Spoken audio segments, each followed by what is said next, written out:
Cheers, DoD family! It's your princess. Welcome to my live stream, everyone. I hope you had a great weekend. I lost my Wi-Fi for a day, but I got back to my connection, so I hope everything works out well here. We do a little Warwatch party live stream today. I definitely want to slide over very fast to the BXS KVK because the Dragon Zone there is heated. Maybe a little bit a quick overview about our zone here. Our KVK got super boring. We are allied with SSG, RAC, and yeah, EIS for sure. So everything we have is kind of done in this KVK, was done in Zone 3. EIS was the only one of our allies in Zone 3, and we got pushed back here. So our Dragon Zone looks super boring.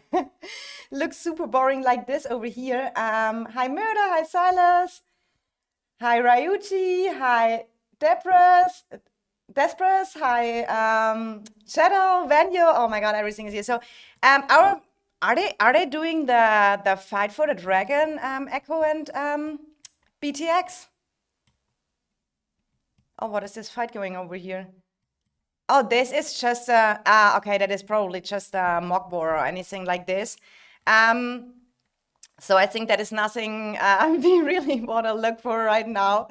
I'm more interested in that other KVK. Maybe they have a little fight here for the dragon. I don't know if BTX and Echo will kind of fight it out to get the dragon rewards, or if they just go via some stats through the KVK. So for here you see all the new nice March effects, right? What you can buy with the SVIP store.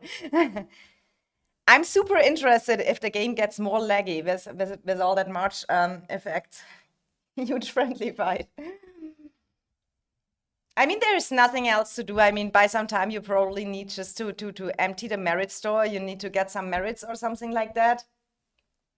So I don't know. I try to get it via Battle Abyss because when I don't have to do it. But last week it was really crazy for me because I got a good merit store. So if that will be next week again, I probably need.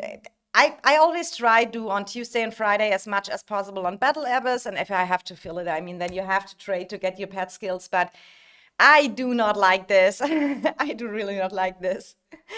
We have so many, I think we had in that KVK more friendly fights than real fights. BTX don't want to fight Echo, and Echo don't want to fight BTX because they'll lose too much if they don't win. I mean, I have no info about that yet. If the friendly fight for the dragon is cancelled or not. I mean, that is probably between BTX and Echo that have they to arrange with each other. But you see, our Dragon Zone looks super boring. Just Echo built in, BTX built in, RFF here. So yeah, GG. Friendly Warped stats. Abyss doesn't. Here's your answer. I mean, you have to say, sometimes I think people don't even want to do Abyss or something like that, so they think maybe a friendly fight is going a little bit better. I mean, that is on everyone's. I kind of try get as much with the Abyss, and if there is any mock war needed or any trading at the end of the day, I need to do that too. Yeah, that KVK go next. Yeah, I agree. So let's look here. Oh wait, I have first to do one thing. Give me a second. I might need that banner real quick. I see I'm here, not other. Where is that? Where is that setting? Customization. Let's go a little bit in streamer mode here back. That we don't have here any stuff, but we are not in war, right? There's nothing which is kind of a secret or anything. There's no markers on the field where you can give some infos out. So let's look at that. First, I want to jump into the KVK over here. I have some markers already made. So this is the BXS KVK. Let's go into the Dragon Zone, and that looks spicy for me, guys. This is how a Dragon Zone should look. I mean, we saw yesterday the BDO, Luno, TFS, WB, ROG, and NF57 KVK, which has an insane, crazy Dragon Zone as well. But this one is kind of super cool. I want to give you a little bit an overview here. Look at this. This dragon is full of, and everyone is touching the dragon here, right?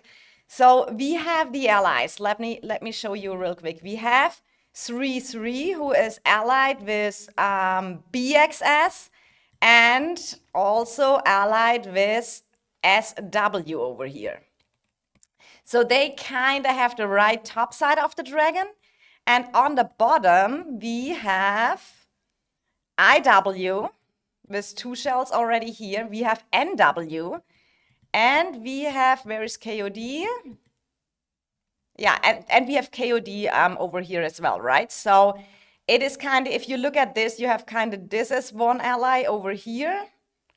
Bottom left side of dragon and top right side of dragon. So here it's gonna go wild, I can tell you. Guys, if you join my live stream over here, don't forget please to drop a like on the stream to support a little bit my channel. And you see already here, wherever I stream in, it looks like a mess, right? So let's see over here. We have here IW. Right now on the territory, going over here to 3-3. Then we have here BXS coming and helping their allies over here, 3-3.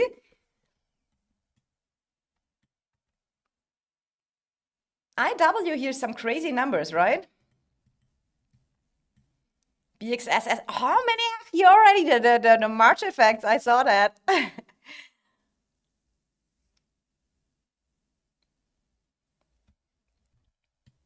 I have to ask Fenrir if he can send me some stats from that KVK, merits-wise and stuff like that. I know they had a crazy Zone 3 fight. We have here SW. Are they fighting as well? Yeah, they are fighting over here. KOD.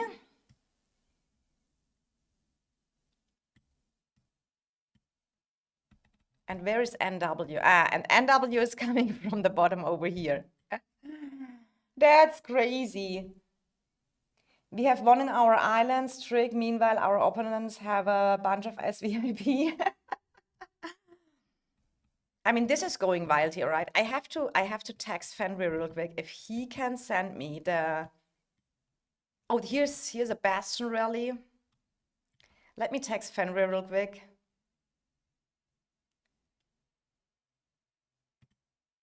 So 3-3 is rallying the IW Bastion. But it will be hard to reinforce, right? Because it looks, are they coming here from the back as well? Interesting. BXS is helping here from the top. I mean, that needs a lot of coordination. Such KVKs with such Dragon Zones, that needs a lot of coordination between the allies, right? Who helps where, who is needed where, so... We can also kind of... Let me text Fenrir real quick if he can send me some stats.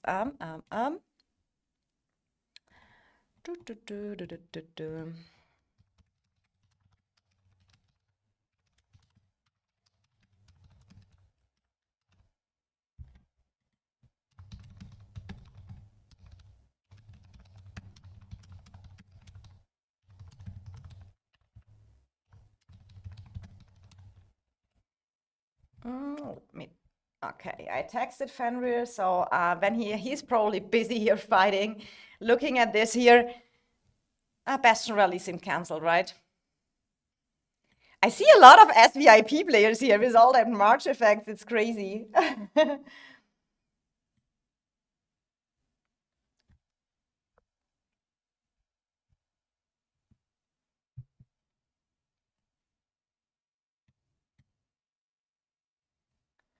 Here's something not working in my Streamlabs, but it should be fine. I can watch the chat over here.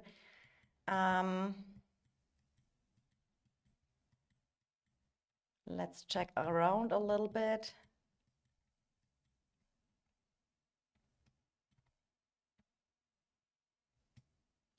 It's crazy. Always when you zoom in, you see that kind of March effect, right? When you zoom out and you zoom in, you see the people who have that March effect.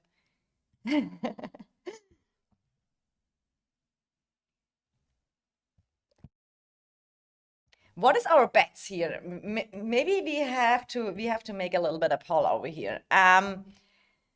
Let me create a poll.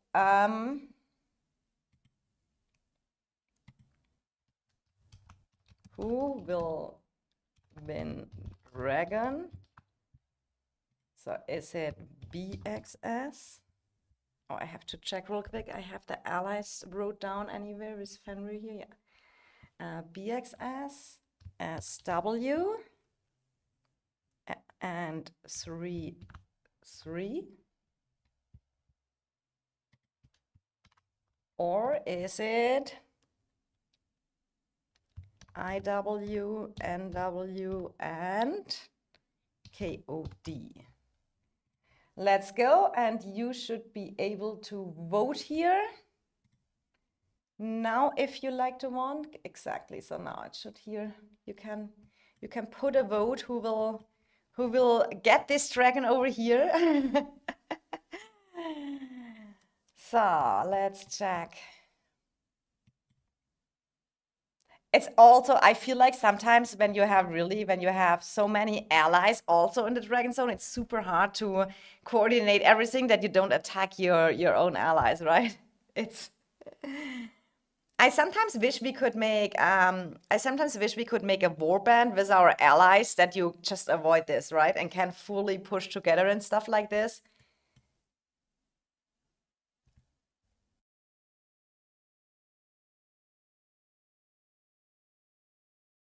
I mean, at some point, at the current situation, how it is with the bastions, the new update for the bastions is not counting for the current KVKs, when I remember correct. So you can still teleport close to the bastions and everything. That will only be for the future seasons, be kind of fixed for that. But I feel like goal is also bring more shells in, right? Because the more shells you have in here, the more bastions you can use in that Dragon Zone, and that makes a big difference, right? When your one bastion goes down, it's on 12 hours cooldown, and you have other shells you can just bring.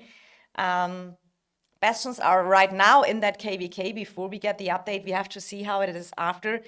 Are just super powerful, right? But here the good part is that both allies are on the plateau, right? That is. So here we have NW and KOD pushing back SW.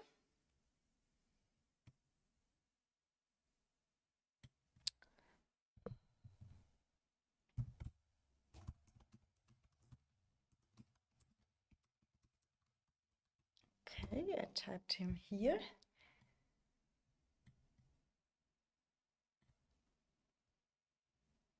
Hello, Hammer. Welcome, BXS. Go, go, go. Yeah. BXS is gathering up here again. OO here. And then we have IW here. So let's look a little bit at the bastion situation. I mean, we have here the IW bastion. We have here the OO bastion.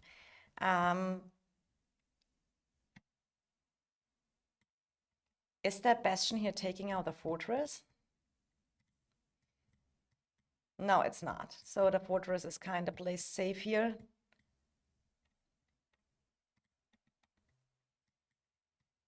And I assume we have some bastions over here as well. Oh, here we have a KOD and NW here pushing SW back. So probably the allies need to. I think BXS has because they are in the middle of 3-3 and SW, they have to fight. They have probably to switch in between fighting. Hi Nagao, welcome. New hero is Calf, not Infa. What a move from the devs. Calf is the dev favorite unit at the moment. Probably. I haven't even unlocked it yet. I thought maybe we can do it at the stream later, that I have some gold keys here. But some people said that the new Calf's hero is really good. Since I'm not a Calf's main, I cannot say much about it. Don't forget to vote, guys. Oh, thanks, Fenrir. I got some new stats, guys. Let's look a little bit. Oh, that was the wrong button. I'm so sorry. I'm so sorry. That was the wrong button. I got some stats.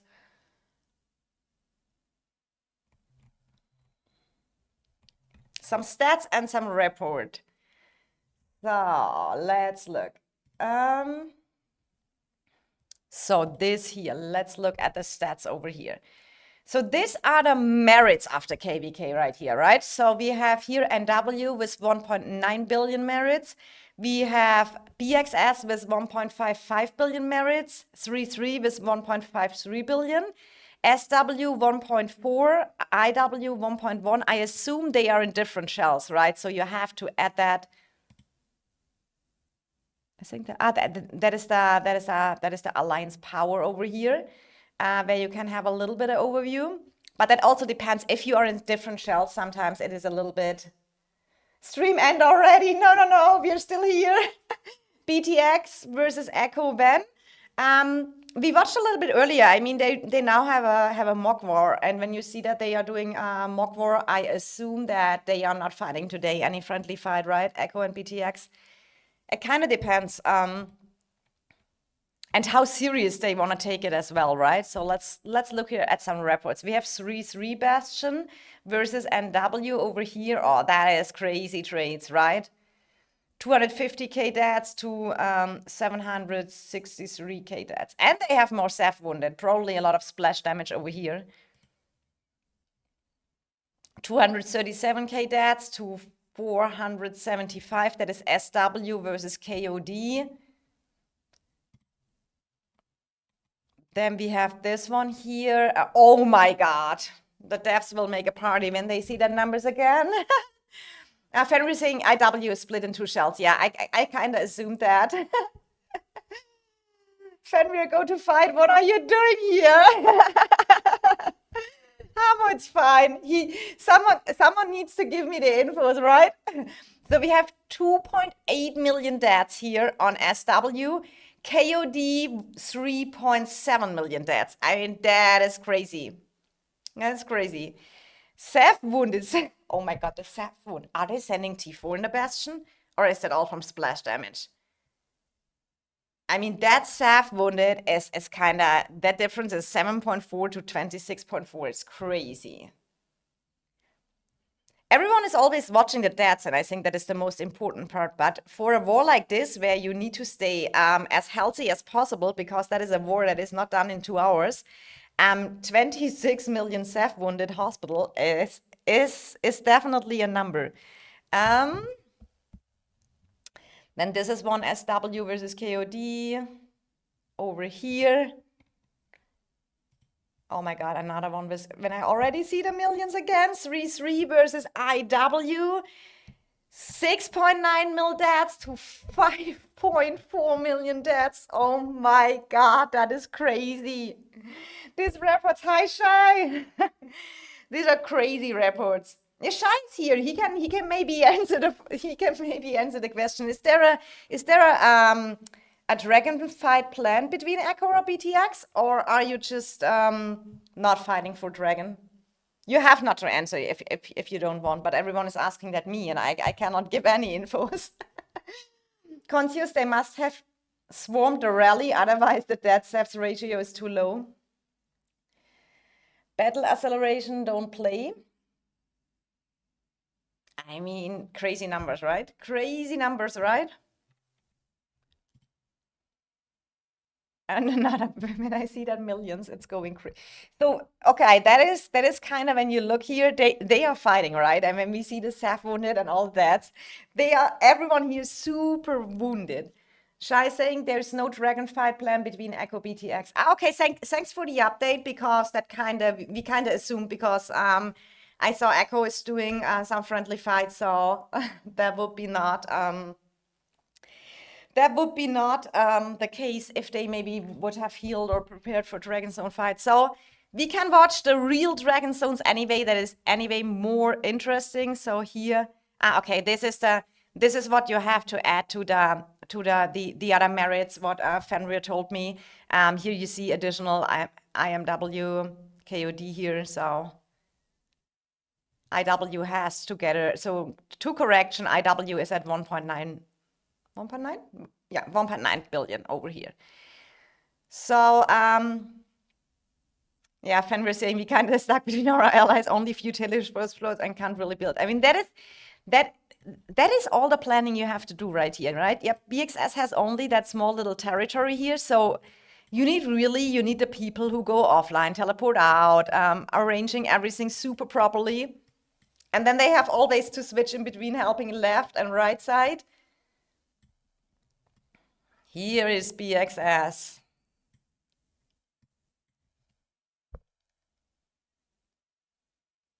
Crazy war from BXS side, what I'm saying. Dragon rewards have been decided, but I'm not sure if I can share it or not. I'm shy. I mean, don't share it if it's kind of a secret, right? But you can maybe say on what you made it based, if you want. Is it based on? Did you made it based on stats for Dragon rewards? I mean, by time we see it anyway, right? But if you are not allowed to talk, that's totally fine as well. I mean, to be honest, the friendly Dragon Zone fights, I don't know. I don't know. I rather watch the real fights and then you can decide kind of your KVK by stats. But I feel like our KVK, you can't even really decide by stats because it was just such a mess. I don't even know how you will decide in that KVK where is a few days fighting, decide anything by stats much.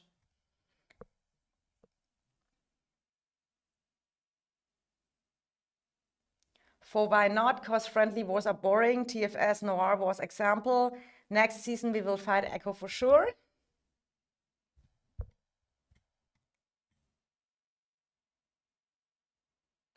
Hi Princess, how are you? Hope you're having a good stream. Hi Severe, welcome to the stream. Yes, I have. I had one day a disconnection of Wi-Fi and now I'm back. Murder saying, oh boy, here we go again.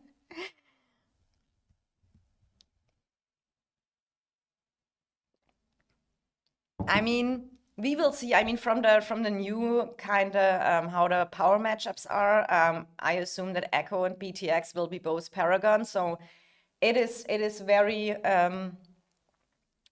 there's a high chance that they get paired up with each other as enemies next season, right?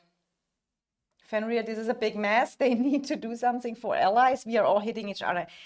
I said that at the beginning. It is when you cannot do a warband, you have basically, if you don't have a good coordination, and we all know sometimes when you are together in different languages, etc., it's not so easy that you can just sit together in a voice chat, right? And coordinate that very well. So you have to do typing, translation issues.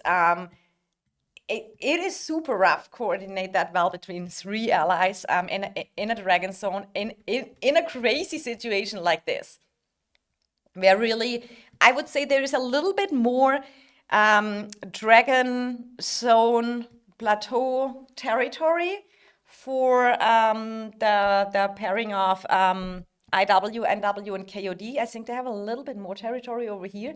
So that is a big W when you don't have when you have shorter refreshes, right? And this is also a war. I mean, how long they fight now? I think 24 hours is now the Dragon Zone open. So it comes to a point is who is, and we saw the report. It comes to a point is who is taking more deaths, who is putting in more resource heal, right?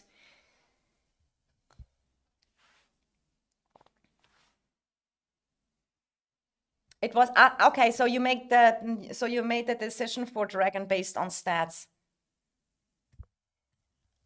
I mean, it is normally like that, right? When you have allies that you, I feel like also there's a stuff that should be decided always at the beginning or something like that, how you will handle that in a KVK, who gets the Dragon rewards, that you make it based on some stats, who take more stats, who take more merits, whatever, a combination out of that. Fenrir saying, especially for us, because we are grouping, walking, and fighting on ally side. I do fully understand. And you have here to be careful, and then here's your allies coming. So you have the middle part, and you have always to support, and you need to make so sure, because you see here, you have basically BXS has always to walk through the 3-3 territory to come there. So, and there is probably also then 3-3 probably trying to go, but here's some 3-3 people. It is tricky. It is tricky.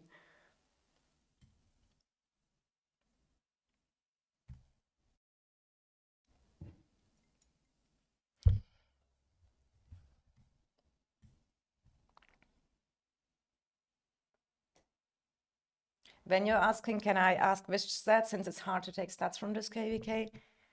At that point, I kind of agree, right? And our KVK was really since the how do I say that correctly without no one freaking out? Since it was just not balanced, right? That was in our KVK really fast to see when you saw how the zone 2 and everything went. It is hard in a KVK make a stats-based decision when you don't really have much wars, right? So it is rough make a decision there, but at the end of the day, it is BTX, Echo, and RFF, which has to find a solution. And if they three all agree, I mean, and they are all fine with it, then it's kind of perfect, right? Anyway, it's a good fight, so it's cool. I mean, BXS, I'm watching them. I watched them in Zone 3. They did a, in my opinion, super good job here. I'm super proud of BXS, and who knows me well knows that BXS were our allies, and that's why I know a lot of people in BXS. Sometimes I'm there in the voice chat with them. And I have to say that was, for example, a big W when BXS and EIS were allied. We had voice chats together, you know. So Dark and Slower were kind of coordinating stuff, where we place bastions, where we refill it. So we could really do very good pushes together, right? Watching myself fighting is better than fighting itself. Amo, where are you? Oh, where are you? Let me find you real quick. I think I never showed you on stream. Is your in-game name Hamo as well? Let's check. Hamo? No, it's not. But we have here, where's Fenrir? Fenrir is not, Fenrir is, he is the king? Here is Fenrir. He's king, he took over.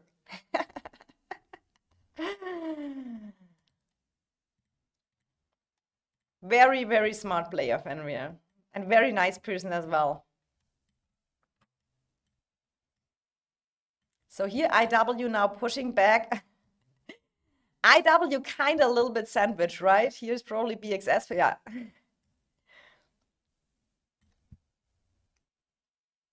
It's overall stats, many stats included, Shai, okay. I mean, I'm pretty sure you guys find a good solution. And if you at the end find with the decision and everything, I think the devs should have a KVK warband that works like warband for other allies, so we don't hit allies in final zone. I said that I think at the beginning of my stream. I feel like it would be much cooler to have that. But yeah, we all know it's only the warband in the starting region. I mean, for the next KVK, I think it's in our case it is a and B team in each starting region, and they have a warband. Okay, Hamo, okay, let me check you out. Let's check. I have to put in that first. And here's Pharaoh City, good buddy as well. Venue, I hope AABB. Do you think that is good? So here we have, oh my God, you're super powerful. 19 million merits over here. 160 million power, 2.2 million deaths. You have such a strong account. You can easy fight and watch the stream beside, right? You can send out your troops, and you have still not so much hospital yet, so you can definitely 5-bomb there and going wild and getting some more good merits.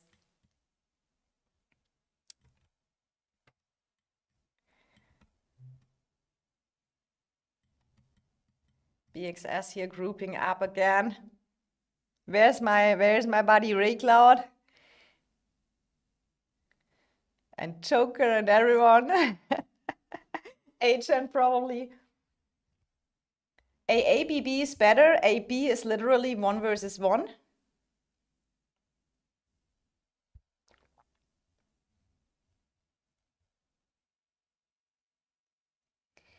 Cheyenne, when are you talking about the starting regions? You want AA in the starting regions and BB in the starting regions?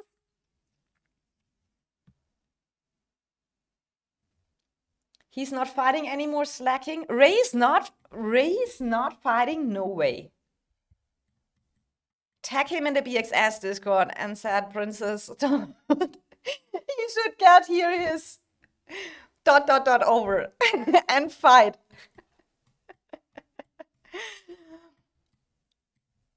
No, for the next season teams.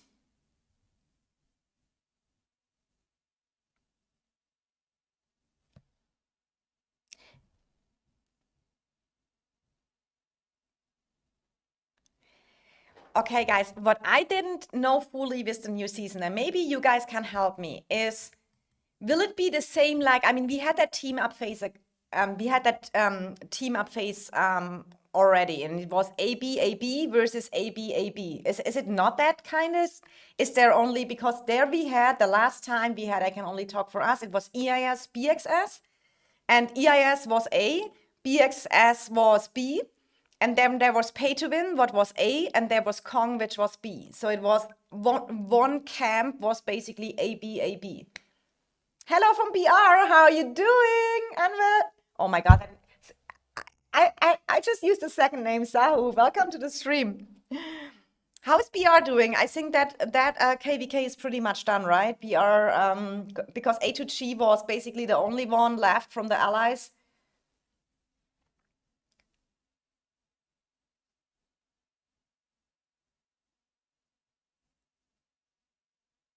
Okay, now only 4 servers go. So, interesting. Okay, okay, okay, okay. I mean, probably in the zone 2, then the A kingdoms fight each other, and in the other zone 2, the B kingdoms fight each other. Everything else would make no sense.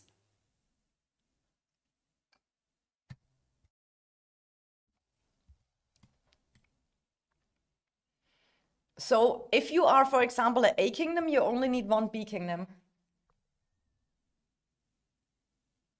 Yeah, Shai saying some A can even do some 1 versus 3 in their matchups. Probably they could. That kind of really depends. Okay, IW is building here. That kind of really depends on how the matchups are, I know. But for example, if you are a B kingdom, imagine you need to pair with Echo or BTX, and at the end of the day, you have the top 2 alliances against you. That is no fun fighting, right? I kind of like the AABB because it balanced it a little bit at least, but or maybe do AA versus AA and BB versus BB, right? That would maybe make more sense. I feel like if you are in a KVK and you are the lower power, you are the B seed, and you have to fight all the A alliances, it's crazy.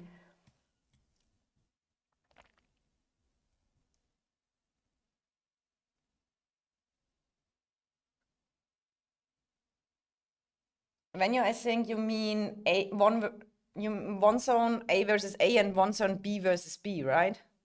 Because that is confusing me now. You don't have paragons when you... Oh, we don't have? Okay.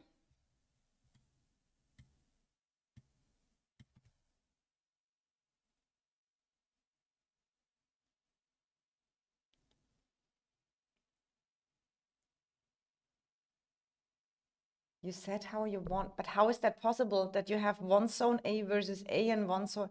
Ah, okay, so you want to fight both zones one time against A and one time against B. So the strongest A don't ally the strongest B. Yep. But for example, imagine, Shai, in that condition, if let's say, okay, Echo and BTX are the strongest A alliances, right? And they ally a small B alliance. This small B alliance has always to fight either Echo or BTX as well. So they kind of just get screwed on the field. They have maybe T4s and everything. So where is the fun for the B teams joining? So you need a really, really strong B team, which is at least full T5 or something like this.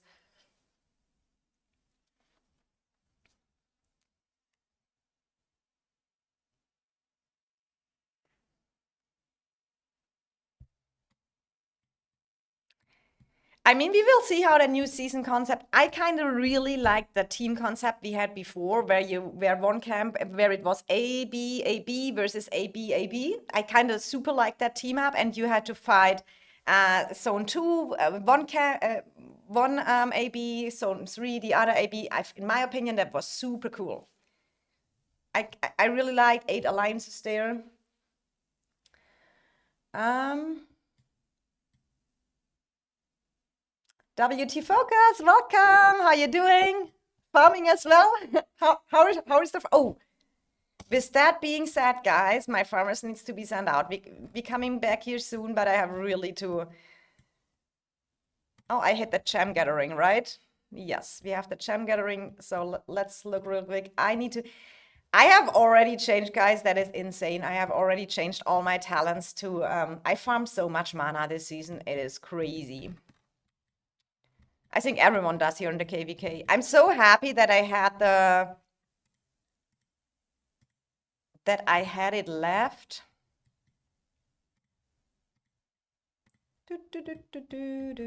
Mana, mana, mana. Mana, mana, mana. So I have my reset left, guys. I will show you. It is for a KVK, it is embarrassing, but it is what it is. So here are my new talents. I resetted it. I have here the 15% more. Oh, I see now I made one mistake. I should have increased the CP recovery speed, but it is what it is. I think I went for that I if I need to marry trade for the store, that I don't need to do so much, right? That I get it faster and have it done. So here 15% more, then we get here 3% more dead troops back. Yeah, that is useless. But here I went for both the extra warrant and the resource gather speed 50%. This is really what I get back for the alliance mine now. That is really crazy. Not embarrassing, just smart.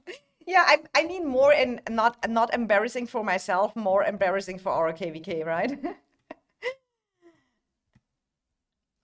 Okay, here we have big. Oh, here it goes wild. I love that kind of wars. What do you mean you need to farm? You have 2 billion mana. Send me some Fenrir. It is like I was in that KVK. I was ready to resource heal, and then I mean everyone saw what is coming, and then I was like, okay, I think I take over the mana too for the next season. And you have to keep in mind, guys, so I can show you real quick here my infos. We are at my historical highest power is 112 million. And since I'm saving for the Great Height event, my power don't go up. I only train T4s to upgrade. So this is my power till September in every KVK. So what I will compensate, so I have always to compensate my power issues I have till then, because everyone is normally growing. I will always have to resource heal more than others, right? To be so active as I am, right? So my goal is definitely resource heal a ton the next KVKs to play as active as I always do, right? And 60 million merits, I mean, guys, I had last season, I think 45 million merits. The season before I had 33 million merits. So there you see, and I put everything in the last fights, right? I just used everything. It is, and I'm not that kind of person who like there to make 500 mock wars. If it's needed for cleaning the merit store, okay, but it is, for me, not exciting. I join it, I do it, and then I log off. We resource heal probably too much this KVK. RFF resource heal crazy, especially in zone 2. I think, how many mana did you spend?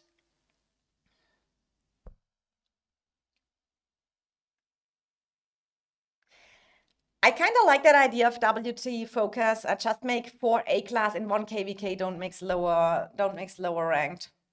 You're right.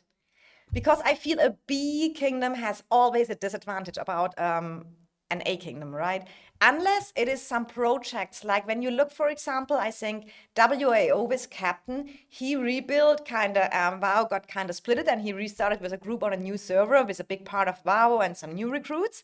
So He, in my opinion, is a very strong, he will probably power-wise maybe still be B seed, but this will be a powerful B, right? Because they have a lot of Krakens and Whales in their team, right? They have not an overall power like plus 20 billion, but the power they have is really good accounts, and they can face each other A teams.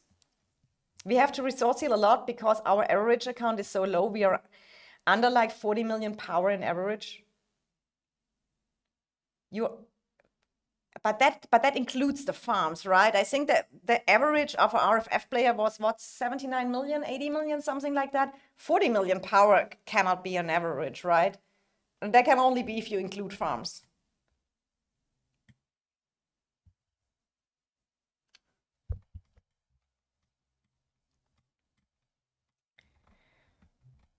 So let's watch a little bit that situation. I mean, this is a KVK where you can't log off. When you have a situation on the plateau like that, you can't log off.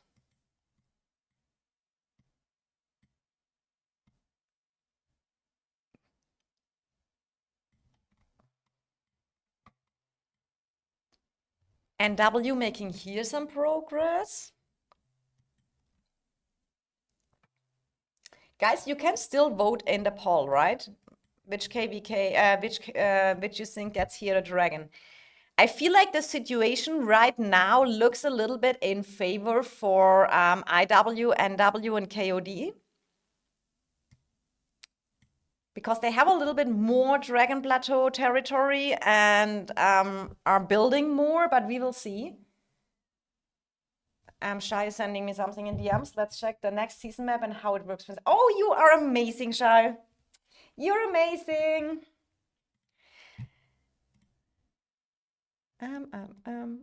Did you send me in game? I don't have it in game. Did you send me on Discord? No. The best is if you can send me in game. That would be super nice. I support NWE. So saying, I mean, in NW it is also, I have some friends here playing who were earlier playing with me in HP, etc. I think Sokar's there, and we have a lot of people here playing who I know as well, right? I support, we have good dragon fights. I like that. In game, yes, okay, Shai, I have to. Did it already showed as sent for you?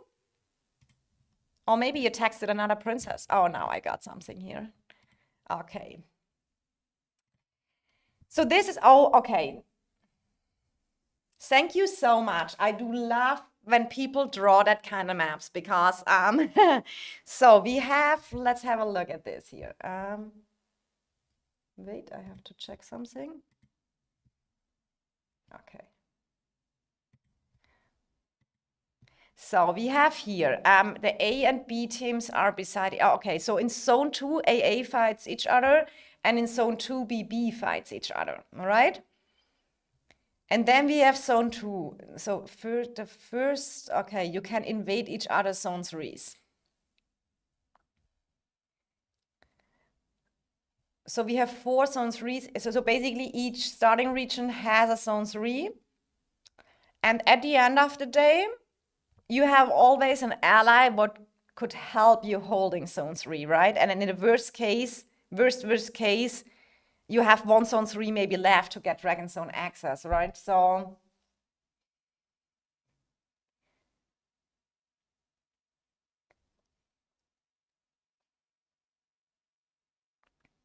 I think B Kingdom will dodge the A's if they are too strong. Absolutely, and I mean that is totally understanding, but in zone 2 it's B versus B. So, but I feel like why they don't do AA versus AA and BB versus BB, right?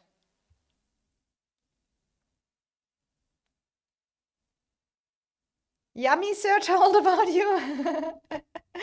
King Yummy is everywhere. King Yummy is everywhere. Please say lovely greetings to King Yummy.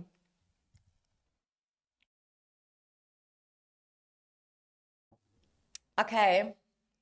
I mean, we have to see how that kind of works the next team up phase, but I feel like if you aren't a strong B team, at the end of the day, in the Dragon Zone, the Bs have to fight the opposite Ace, right? So it is rough, and in my opinion, not fair.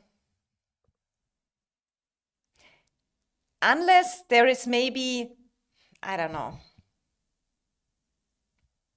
I mean, why they put an A and a B? I feel like for the B Kingdom, super, super sad. I mean, imagine that is kind of maybe here the A teams average 20 billion and then the B teams average what, 10, 11 billion? So it depends where they make the cut. Maybe 15 billion is B. I don't know. We will see when we have the team possibilities out, right? Or the caps out. What is a A and what is a B? Maybe they made really that it is only A is maybe only, but they need a lot of A B combinations, so they cannot make it too high. For the B King, it's like telling them you got zero chance for the dragon. I agree. I mean, stats wise, the A team will all. At the beginning, I thought you have a AB versus a AB, like we had it in the last team up phase, and that kind of was okayish, but B will be like 18 billion, I think. Okay.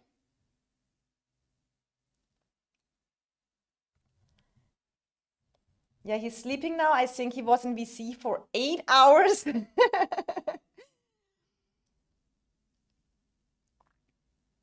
I mean, what WT Focus is saying, last time when we had the AB versus AB, we had some when they made the classification for the teams. I mean, there was, I think NTS was a B Kingdom and whatever. So it was not kind of fully that you think, okay, does that make sense that this person get a Paragon or A or a B? Some I was really wondering, but we have no chance versus Echo. We get run over by the Cavs and we go to sleep. I mean, I do agree. Exactly. For example, yeah.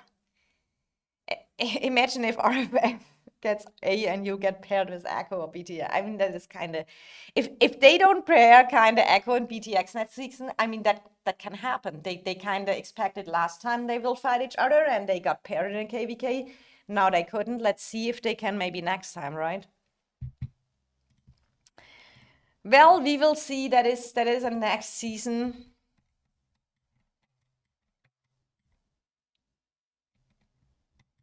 It looks like SW kind of.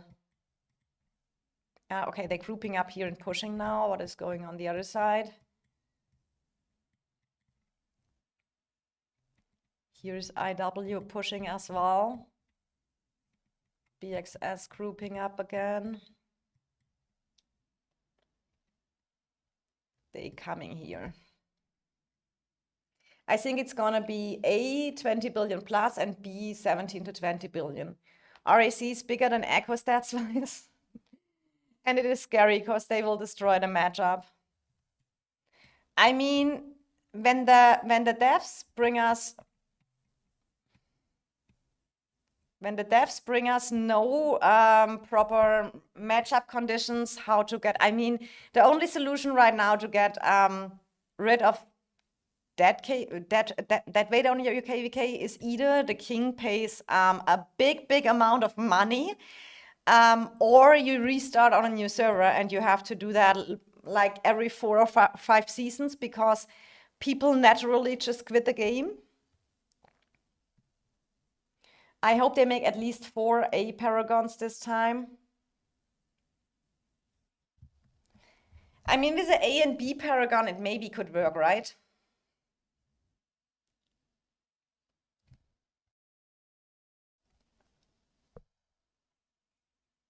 Three was kind of stupid. I agree because we had the, well, in that KVK we got Echo the last time with Paragon, and I think the BDO matchup was totally overpowered and totally boring because there was the other A Paragon, and we had an issue with our allies we picked that Kong lost their top 30 players and paid them in kind kicked a lot of players and announced that, and so it was but we were in a lucky position that you could fight in each zones, right? And it was just we had fight from the beginning till the end, so I cannot complain about that KVK. It was clearly after Kong lost all their players and that was pay to win happened, that there was no dragon possible that season as well. But what I liked is that you could at least have some fighting, like a kind of, it was in Zone 3 at the end at RAC and GG versus EIS BXS, and that was a lot of fun, right? And Echo was teleporting in with that fellowship teleports and everything. So that was at least some fighting at the end, what kind of was challenging and kind of felt balanced. We got a lot of people now in the kingdom who got permies.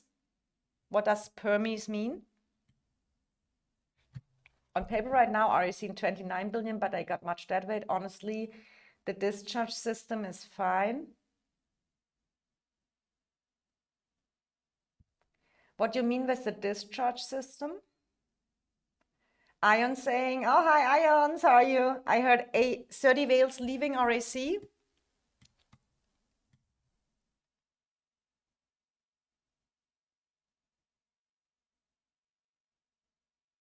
I don't have the numbers from mana used in our KFK, but we went bananas on Resource Hill versus versus a weaker RAC. WT Focus saying, I mean, you used a lot. I saw the stats at some point, and that was kind of crazy, right?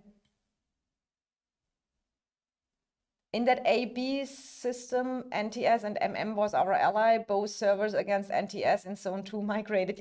I mean, we had the same thing. We had Kong and Pay to Win and BXS as allies. So, and Kong, I think we were a few days in the KVK, and then Kong, the 30 top players left their alliance. And so Kong was kind of, yeah, not much existing anymore. I mean, they still fight it with the people left, but they lost a big amount of players. And then Pay to Win had some internal issues and stuff going on, so they kind of lost Zone 3 and everything in Zone 2 fast. So it was kind of like, yes. Probably the angry group moving, angry Jack. I don't know about that. I feel like REC, I mean, they said from the beginning they have that dead weight issues, but I fight at RAC 2 seasons ago, and RAC is a good alliance, and they have really good fighters there. In my opinion, they have also the potential to just, work on what happened not well. I think what kind of was the issue in that Zone 2 fight, RAC and RFF, that RAC and RFF agreed to a no Bastion fight. In my opinion, if RAC would have agreed to a Bastion fight, they could have won that zone. But that is just from my personal view over here. Hi Princess, hi Toby, welcome. Guys, don't forget to put a like on the stream. Consider subscribing to my channel also if you want to support me a little bit. The most active crew from their alliance is angry members and pilots. I mean, there's still some good and strong fighters in RAC, right? We will see how all goes. I'm always sad if alliances don't exist anymore when they are really good alliances. So I hope we get as many alliances in the game, because I feel like I do enjoy that a lot. The more alliances we have, the more good alliances we have, the more different enemies we have in the future. That spices the game up. I don't want to fight the same enemies every KVK. Toby, when are we watching the long-awaited war between Echo and BTX?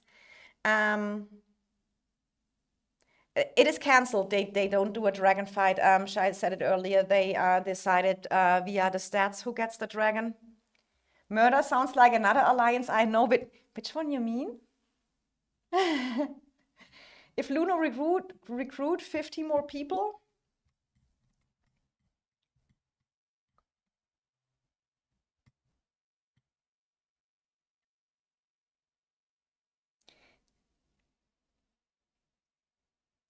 Then you get Luno at Paragon. They have 135 million average power. Oh my God. When they used Bastion this week, we kept them out of Spire zone and we didn't even use Bastions to keep up their flags away. They got on our side of Spire when we left to farm. I mean, I do think overall what you have to see in that KVK, what kind of happened and what people sometimes don't understand it is like, you know, that there was that Diplo discussions, talks at the beginning, and I feel like RAC kind of announced from the beginning, we have, oh my God, DSR! Thank you! Oh my God! Thanks so much! Oh, that is so cute! You gave some membership out. Thank you so much! And welcome to the new members! Oh my God, that is so cute. Thanks, DSR. Just came in without a hi. That's super cute, guys. Oh, I have to do that. That is super cute, DSR. I do love that. Now I lost track what I wanted to say. Oh, I said, yeah. So at the beginning, at the Diplo, and I think RAC kind of said from the beginning that they don't like the Diplo decisions and everything. So for them, kind of the KVK was from the beginning not so fully cool because it was not like a Diplo decision they agreed with, right? So it is so or so, you can see it how you feel, but I mean, I would not say RAC is as a bad performing alliance or anything. I have much respect for RAC. I fighted them a season and they have good people, good fighters, and that was one of my best fightings in Call of Dragons. So it is so hard to stream that with that dragon here. Look, I look a little bit out of the eyes. Ah. This is so hard to stream when you... Is there any possibilities I can get rid of that eyes? So here's BXS coming. Like, here's Fenrir. Where's Bubby? I want to see Bubby. I don't see her right now. Then here we have NW, but in here we have SW. Okay, so they are kind of helping now SW over here.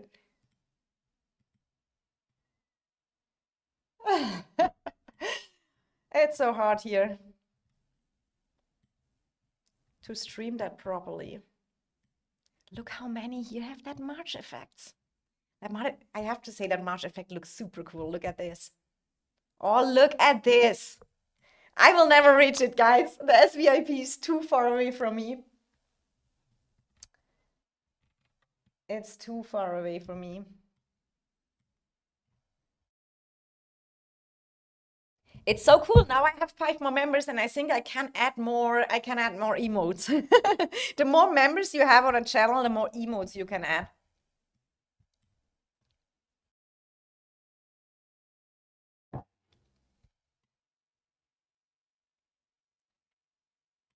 Oh, it's hard to stream that.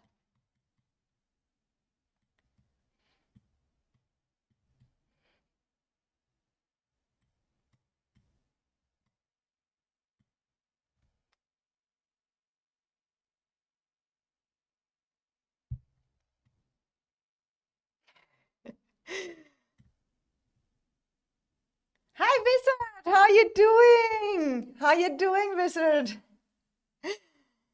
I hope you have a great weekend. Shy? Buy bundles, princess. Oh, yes. Do you know where I'm at the VIP level? I'm close to 2 million honor points. So you need 4 million to the SVIP. And I'm playing a little bit less than 2 years, so from the login day. So guys, I think that will take another 2 years, right? The next thing what I will buy is definitely, I need a new keyboard here for my setup. You cannot imagine how horrible it is. That is the next money I will invest. I'm fine as a low spender. I feel like people always sometimes get mad when the whales get some advantages. And I do understand it is for a free-to-play or a low spender nearly impossible to reach that SVIP. I said that in my previous video. I made a video about it. And I also said I would have liked maybe to see 3 more VIP levels, which each has 1 million step, right? So it's a little bit more motivating for them, for everyone to kind of reach at least a step to a bigger VIP, right? But it is, Call of Dragons was one of the only games where I, as a low spender, reached the maximum VIP. In no other game this is possible. So I feel like, I mean, the whales are spending a lot of money, and I think I talked it a little bit with Shai earlier. What you have probably average to spend to get the SVIP level, right? For sure, it kind of depends in which alliance you are, how many goldies you got, but you need to spend minimum 30K plus dollars to reach the SVIP level. So if you spend 30K US dollar on a game, it should be okay to get some extra buffs, right? I watched your SVIP video. Yes, it's very hard to get SVIP. Yes, Wizard. I already made my inner peace with it, and that is totally fine. But I'm not. I feel like the whales need some motivation as well. They spend so more money, and I felt like that I have as a low spender the same VIP level is not fair as well, right?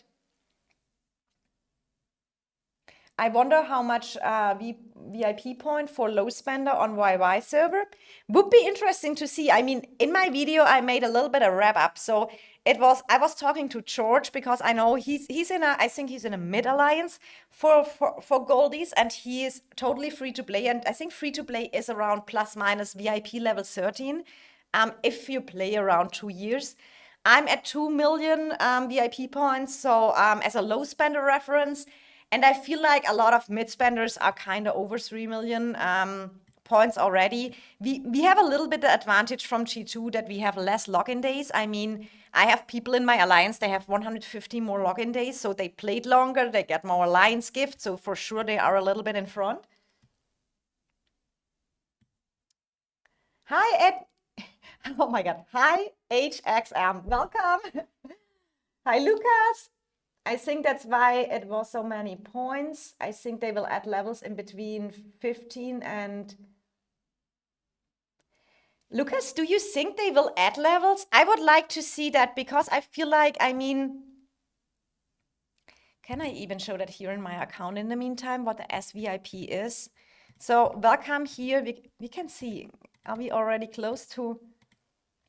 So we are so close to 2 million right here. So yeah, we have here the buffs. I feel like first the buffs are super great, right? What you get additional. If you would have splitted that a little bit in a VIP 16 3%, in a VIP 17 3%, and 4% VIP 18 additional would be cool, right? Or you give the attack at only at VIP 18, but you get the elixir production speed a little bit earlier. And also, I mean, 1 Warped Warrant and 5 regen potions is kind of huge. So if you would make the daily gifts a little bit more, maybe the next level you get 1 more artifact key, then you get the warrant unlocked, then you get a regen, something like that. And I feel also that pack is not bad. And there is a monthly, you can 5 times a month, you can buy that pack, right? With the fruit box, regen potions, 200 speed ups. And I feel like some mid spenders maybe make different packs you can buy here as well. I think some low mid spenders would also maybe go for some regen potions to buy and fruit boxes. So if you add some levels in between, I feel like also for the game, the mid spenders would invest a little bit more, right? So from the financial aspect, I think it would be totally legit to think about that, right?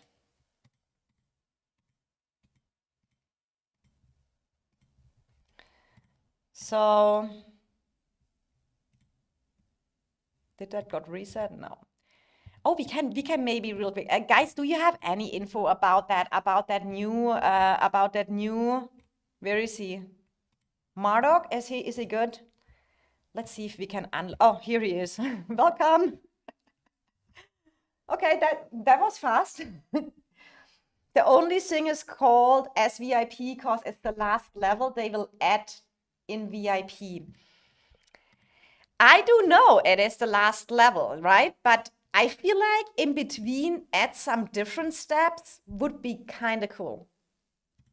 He's good, okay. I mean, I'm not playing calves yet, but here. Oh, what we can do now, we can. What does he needs to be to get the fully unlocked stuff?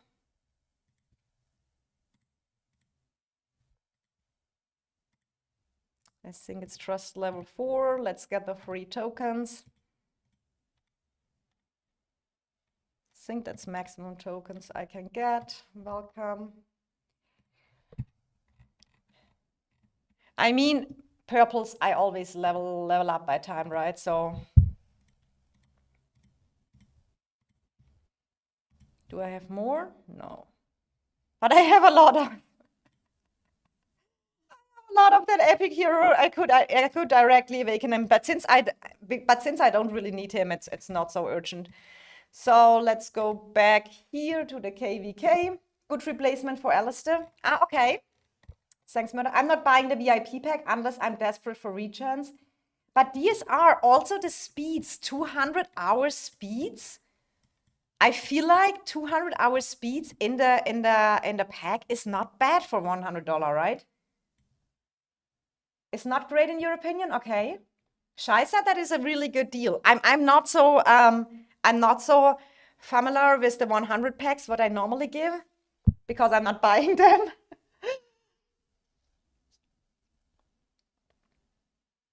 But I'm not a whale, I'm just a baby. DSR, another lie. DSR is a hoarder. I thought I'm a hoarder and saver, but the difference between DSR and me hoarding is that DSR is a whale hoarder.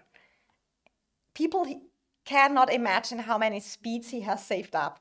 I think one day he will quit the games with 5k day speed up or something like that. He has so much. He has so much saved. DSR remind me of Pitbull. I agree, yeah. Pitbull was he played season 1 and season 2 with us, and he was a hoarder as well. He never showed his true power. The value of the pack is good too in terms of speed. The only problem with it, Lucas saying Kraken's pets will get a whole lot more scary in the coming months. They will, right? And I mean, the additional buffs we have there, 10% attack, the elixir buff, resource healing cost reduction, March size, no, March speed or March size? Was it March? Okay, and we have to go back and watch that real quick again. I think it is March size, right? Legion capacity, March size is huge. And I think that 200 CP, maybe we have Shai and DSR here, they can answer me that. So does it, so you just here have, is the fully recovery still in 12 hours as well? So it's just like you have every day 200 more, you get more from the special event packs. I don't have gems.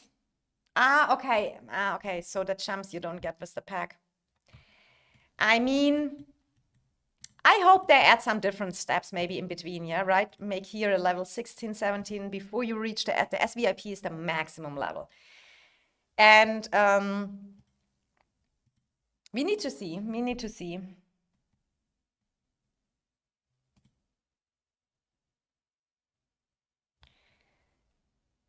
The funniest part is for me the monthly dragon ticket claim gift claim limit.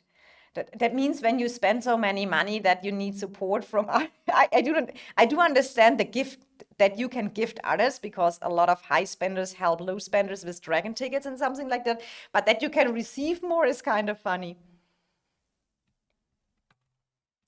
So let's see. I mean, some different steps with adding some here, kind of this would be kind of cool. Pretty sure you never get gems in VIP bundles. I think we never got, right? I mean, I have still this one. Yeah, you don't have it here, right? And here you didn't have it either. Here you see I never bought this one. But let's look at this speed up wise. I think that is much better than the speed up wise. It is much more huge here. But in the SVIP you get here that X. I think like pet fruits and regen potions is definitely huge, right? This is really, you cannot buy in any other ways regen potions in the game. That's the only possibility to buy them. And the fruit box, the same. Fruit box and regens you only get via when the event comes and you can exchange them. The daily pet plus pet is OP. I mean, definitely. I mean, one more warrant, you can up-level your pets faster, but you have also to see the big whales have to. The whales has mostly, they have one or two good pets if they are garrison or rally lead. But if they are, they play so many marches because they play 5 archers, 5 infantry, 5 calves, 5 mages, right? So they need so many pets to work on also. For example, me, I only worked on my 1 infantry pad and on my 4 or 5 mages pads. So they are good, yeah, right. But I can fully focus on them. I don't need to make 5 archers pad beside and 5 calves pads. A little bit now the game is changing into that state, but the whales also need much more pads being available, right?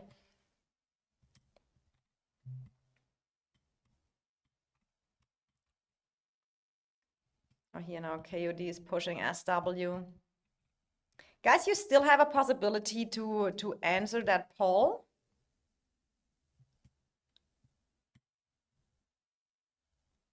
For any reason, it doesn't show me here the votes already. Let me check that real quick. Oh, we have already 54 votes, guys. 54 votes. If everyone else put a like on the live stream, I would appreciate it. Ray saying free-to-play is totally destroyed. Exemplar and VIP 16 premium city skin. It's like 50% stat stiff. In that point, I kind of agree. I feel like this, as a low mid spender, you can reach the exemplars, right? I will unlock my exemplars probably before the next KVK, or at least that is kind of my goal.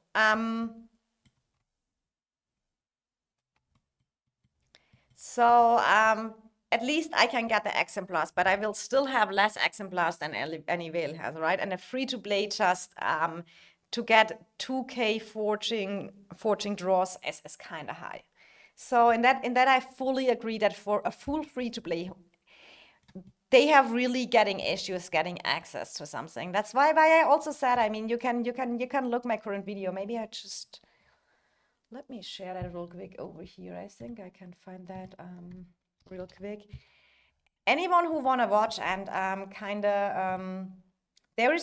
said there everything about suggestions and stuff like that. There is a free to play, there's everyone. So here that is my current video about SVIP. And if you have any suggestions or something like that, please feel free, comment this video and let me know your thoughts about it. I feel like it is good to have for the whales and krakens a high spender VIP level. I feel that it's totally fine. Oh, here we have already resource support to stay good in the war. So, but I feel like what I also said in that video is just add some more time-consuming events, like where the free-to-play can grind some extra stuff. I would like to see that because that would compensate it a little bit. But Shai say, I agree also with Shai, free-to-play shouldn't be competing with whales to start with. And that is true in every other game, guys. The whales and krakens always have higher buffs. That is very normal. Call of Dragons stayed a long time very, very, very generous, right? And but I feel like a free-to-play, there need to be some ways as well to keep them in the game. So it needs to be balanced. That's going to be the name of my moon bear now. I'm just a baby. But only a few whales in our kingdom, Wizard saying.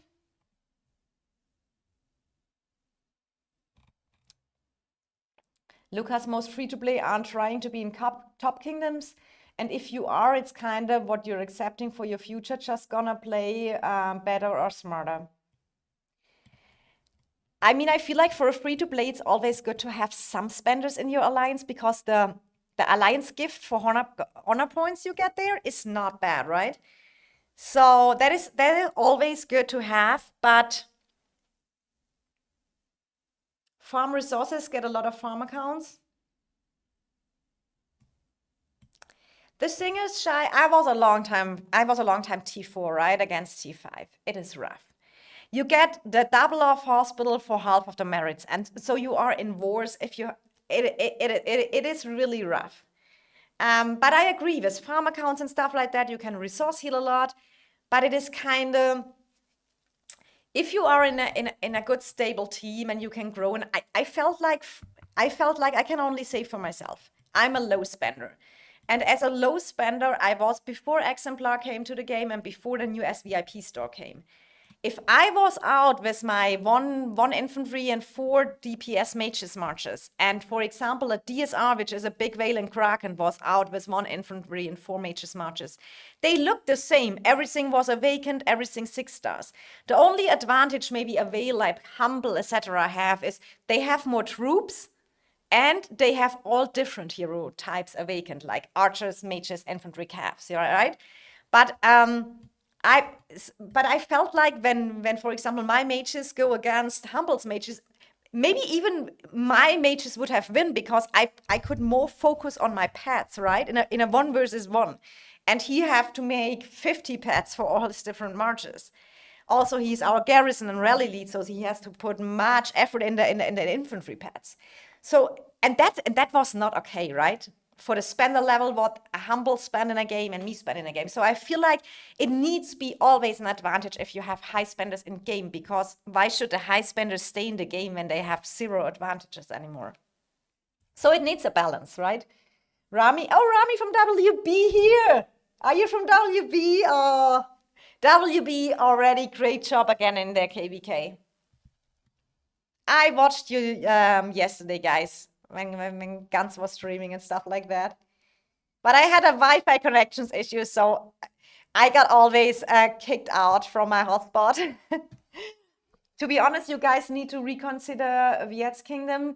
They match with their power. They just less veil, but they have tons of resource to heal. Their healing power similar level with the mid-high spender. That sounds interesting to me. I mean, so you're basically saying, I mean, we saw that kind of with, I think RFF, is RFF a Korean alliance? What they resource healed was kind of crazy. The problem is, you can farm all resources, but mana gets at some point an issue, Rami, right? I mean, I farmed very, very early state of game. I farmed only mana with my main account and it had always farm accounts from the beginning. So that helped me that I could stock up a lot of mana. Moira saying free to play shouldn't be top merits anyway. Lucas saying, yup, I was low spent and top 10 merits in KVK and that costed 2 to 3 seasons of resources. Like RFF and IMV, RFF, Viets too. Oh, they are Viets too. Okay, Rami, okay. And that IMV also Viet Kingdom, right?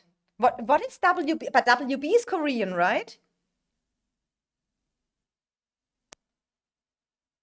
For me, I get totally confused when I see Asian signs because I sometimes.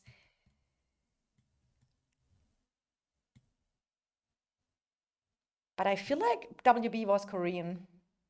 The way last T5, but I hold 33 and BXS for like 16 hours already. SVIP is good advantage for the whales. Exemplar is good advantage for the whales. That makes the difference now. Yeah. WB Korean, yeah. Because I know the cool Korean translations from Kingdom Chat when Butts was talking there, the enemies looking at the stars. I have still so much love for WB was my most favorite enemy I ever played against. It was such a cool KVK. They were so good fighters, and Elega and his team is making up. They are doing such a great job. WB is insane, always so fun to watch their KVK. Lucas, I fully agree. They are active, they are funny, they are cool. With every member of WB I talked in DMs during the KVK was super cool. So I'm big fan of them.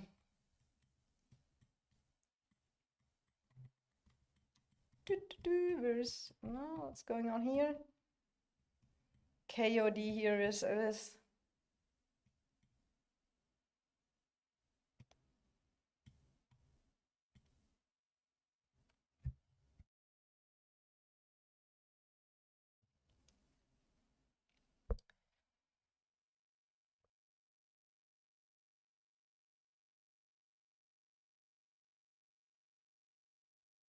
All right, let's here check this real quick. Guys, we will close the voting soon. You have a few more minutes to vote over here. So who hasn't voted yet? Who will get this dragon zone over here? Hi Trick, how you doing? How are you doing? I said Silas, when there is some fighting going on at IA, then I wanna have a info here in live stream that I can show a little bit UKVK as well.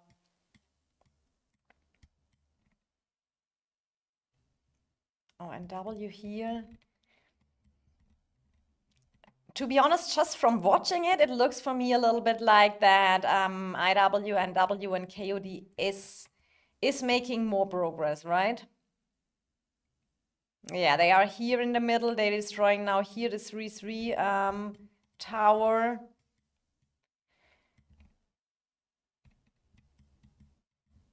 NW is building and destroying here a tower from SW. And we have also here SW fighting against KOD. BXS, okay, they get now a little bit more teleport slot, but they really need slots up there, right? If you have a refresh time and have to walk down all the ramp, that gets exhausting by time. And here we have already 3-3 trying to building some backups.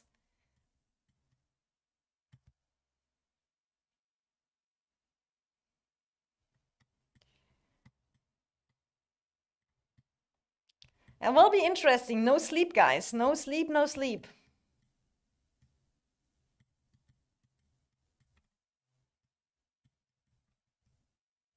No sleep on that KVK.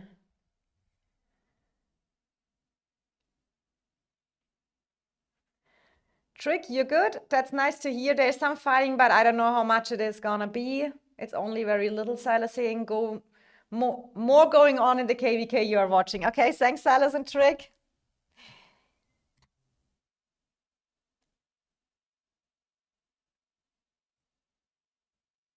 For WT focusing for RFF. For some of our members, the calm of our KVK at the moment helps because they are playing other Viet alliances.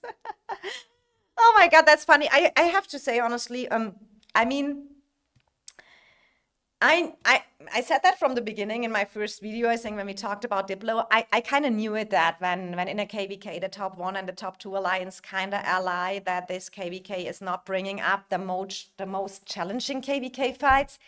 And because I know from I knew from RAC from the Diplo talks what they said we have a lot of dead weight on our servers, so I was kind of informed about the situation, how our KVK will be look, right? So, and even after the zone 2s, everyone saw it, how that KVK was gonna go, and there was also no re-Diplo or anything. So for me, kind of this KVK, I took it as it was. I wrote everything in that few days we had fighting in the zone 3. Where we had against Echo and RFF, and I think we did a good job holding there our defenses, and that I wrote in everything there, got some merits, had some fun, and then I was sure that KVK is kind of over, and I just booked a vacation, and on Tuesday I will leave on vacation. That's how I do that, and then we can come back totally refreshed, relaxed, sun-tanked, and then I can restart in a new KVK. This hopefully a better matchup. Lucas saying, is it like an ABC KVK kinda? Lucas, which one you talk about? Which KVK you mean? I am an NW really strong, KOD a bit weak. Okay. I mean, NW I saw against BXS. They had some numbers, right? They had some numbers and good fights. And IM is, I think anyway, always a super. Is it IM or IW? I thought IW. Oh, if I've spelled it incorrect. It is when people have different shells, so hard to see who is who. This one we're watching. So the one I'm watching is, I would say, is it like a B, C? I think it is definitely, what are the alliances powers in that KVK? I would say average, is it about 15 billion plus each? I mean, we can look right now at the. I think Fenrir sent me. Let me check real quick. Fenrir sent me, I think, the alliance power as well. Um, um, um, um, um, um, um, um, um. Oh my God, I just sort of. So that you have a little bit of overview. That was the alliance power. But yeah, okay. So you see, some alliances are not together. IW is or IM is stronger because they are split it into alliances.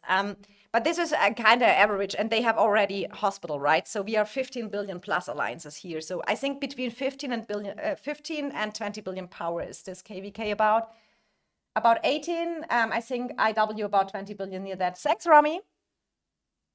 Fenrir, the fun thing is the Diplo here was IW. We not fighting if we don't ally NW, okay, then we flip all the KVK Diplo done. Hi guys, welcome to the stream. I got excited thinking BXS and Echo were fighting with each other as they wanted to fight every zone. Guts, they are not fighting. They just confirmed it is no dragon fight. They decided they kind of decided it's with the stats. So back here to the fightings. KVK is over in 10 days. Isn't it more? I think 27. It is still 2 weeks, right? 2 more weeks or something like that. But it is fine for me. I'm on vacation. I will enjoy the beach. And that I can do totally free. I do not care. I just get my weekly merits, empty the store. I try get it in battle labs. If I need to trade some, I do it beside because it needs to be done. And then I just chill, sending out my mana farmers, stocking up resources. And then, I mean, there's Home Kingdom after 2 weeks. And then I just, honestly, perfect timing for me for vacation. Our boy make R4 in 21 SW. He does? Okay, let me check.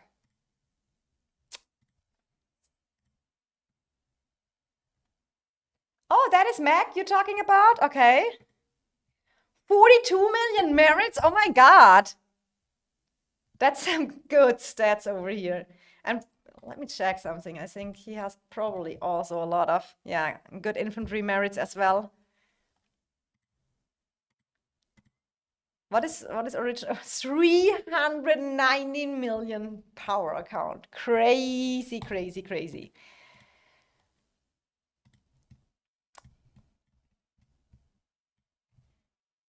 Season summary in 10, I think a summary is in 10 days. Okay. And KVK ends, I think, 3 days later. Princess on vacation sound better than Janice on vacation already. Yes, I'm looking forward to it. I need really some chill time. And I know myself very good. If we would be in a rough KVK, I would also play a little bit on, not a little bit, I would play on vacation, right? So it's for me super chill. I'm really not mad about the situation. And I feel like sometimes people discuss stuff till there is no ending and repeat over and over the same stuff again. I think it is now the point to look forward. And I mean, everyone in our KVK from kind of how it was, how boring that KVK ended, that is not nothing. I think no one in our KVK of that 6 servers who participated there were happy about this KVK, right? And that is what I just think, what I just hope for the future, that everyone who participated in that KVK take their learnings and don't do the same mistakes again. And then it's a big W for all, right? He was R4 in RFF, but too busy R5 SW at the moment. I mean, I can imagine, right? They are really busy, and it looks kind of like a little bit struggling. I mean, we have already 63 votes here. Who will win the dragon? Is it BXS, SW33, or will it be IW, NW, KOD? Let's see. Oh, here we go. Here goes the next party with Behemoth. 3-3 and IW here. 3/3 summoned the Thunder Rock over here. No, dragon is the W. I mean, dragon is the W, but when you don't even have a KVK, which gives you a dragon fight or anything. I mean, in our KVK, that was pretty clear after the Zone 2s that there is no dragon war fighting. That's why I was watching the TFS, Luno, BDO, KVK. I was watching this KVK and so many others, and I was so jealous. There is so good, cool KVKs matchups. This is how a Dragon Zone should look, right? That is how a Dragon Zone should look, and I can only hope that the next KVK gets better. There's not much we can do about it.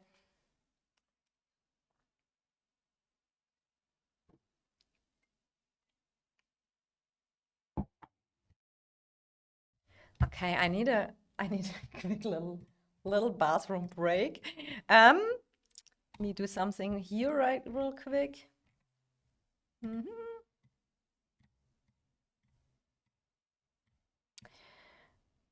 I keep at least some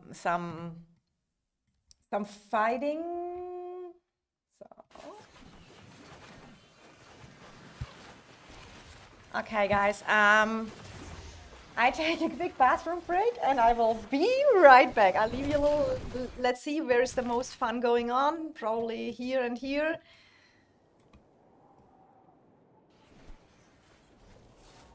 Probably here is going more. So let's leave the screen with that. And I'll be back.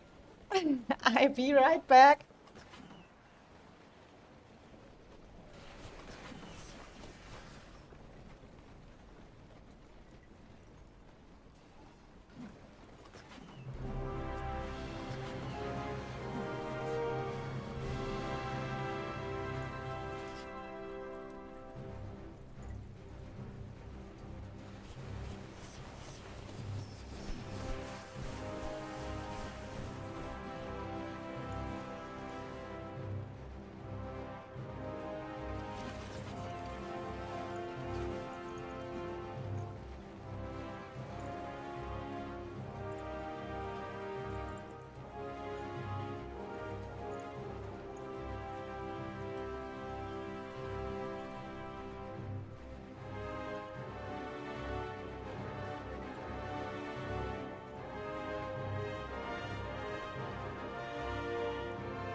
back. Let me turn down the sound a little bit here. Okay. Best Dragon Zone is when you send 5 farmers on level 10 nodes on repeat. You definitely need less refresh times, right? When you send that. I think my maximum mana mines is level 8 right now. So it needs a little bit more effort farming for us who are not in Dragon Zone.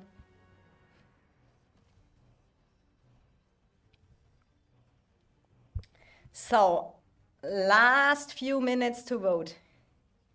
Who will win this? I'm super excited what the community thinks. Who will win this dragon?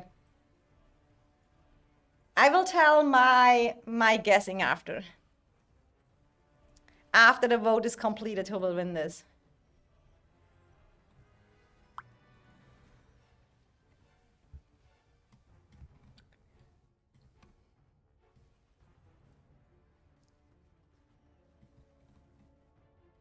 But I also don't know so much where are the up and where are the down times of each alliances. I know it from a few alliances.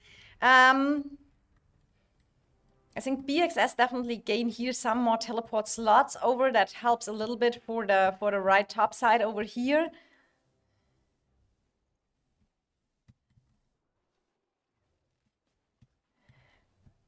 Because if SW is Viet Alliance, then in Vietnam it is going into the nighttime, right? NW crushes SW.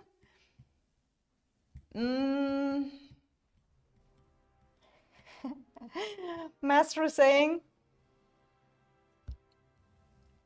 I mean, NW, I saw them fighting in Zone 3. Insane fighting against BXS. Insane fightings.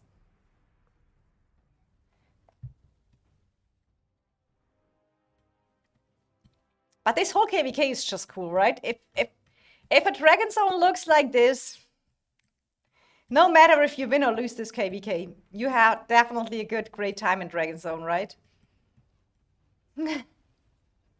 Last time to vote, guys, and don't forget to drop a like on the stream over here.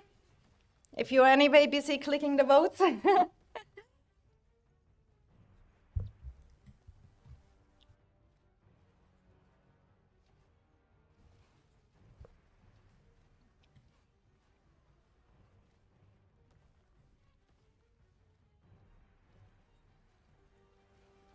So another 10 seconds on the vote, and then I will close the vote. So it's 10, 9, 8, 7, 6, 5, 4, 3, 2, 1. Let's see what the vote is.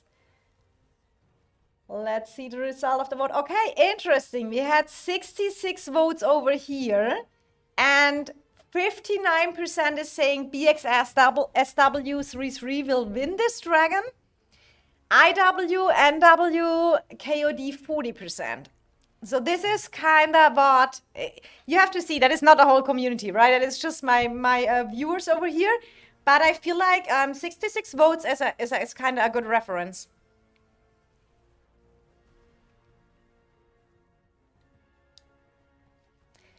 So from my perspective, what I'm viewing right now, and that is only the situation right now, I feel like it is a little bit in favor of the IW and WKOD side right now. Points stayed now at the game. They own a little bit more of the Dragon Plateau. So, hi Niels, how is it going? Everything going well? How are you? How are you? So I feel like it is a little bit in favor right now for them. But as I said, this kind of KVKs, this is decided. You go to a point where everyone has full hospitals, where everyone already took a lot of debt. So this kind of KVKs come down to who will resource heal more, who will still keep the activity, yeah, who will get less sleep. I'm doing fine, thanks. Glad to hear that. Hope you have a great weekend. I mean, I will end streaming soon because In Germany, we have super nice weather, and I definitely want to get some chill time on my terrace soon. So, uh, just relax a little bit in the garden. It got the temperature is super hot, so it is kind of like when it goes to the evenings, it is super nice, chill outside.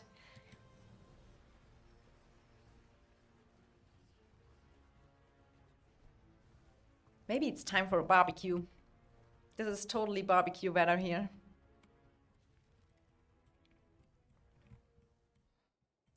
So definitely to be continued over here. Depends how much I have time. I maybe stream a little bit more tomorrow, so we can look how this Dragon Zone here goes. I'm from Netherlands. It's so hot.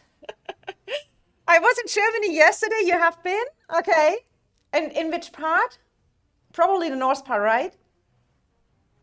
Shai saying 36 degree here today. I mean, it is getting hot.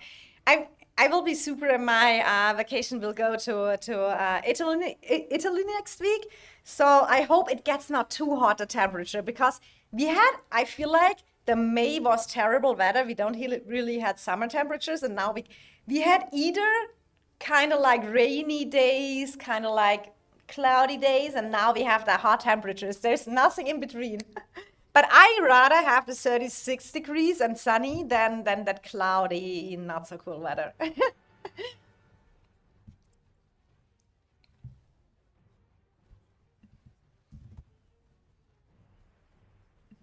me check something real quick.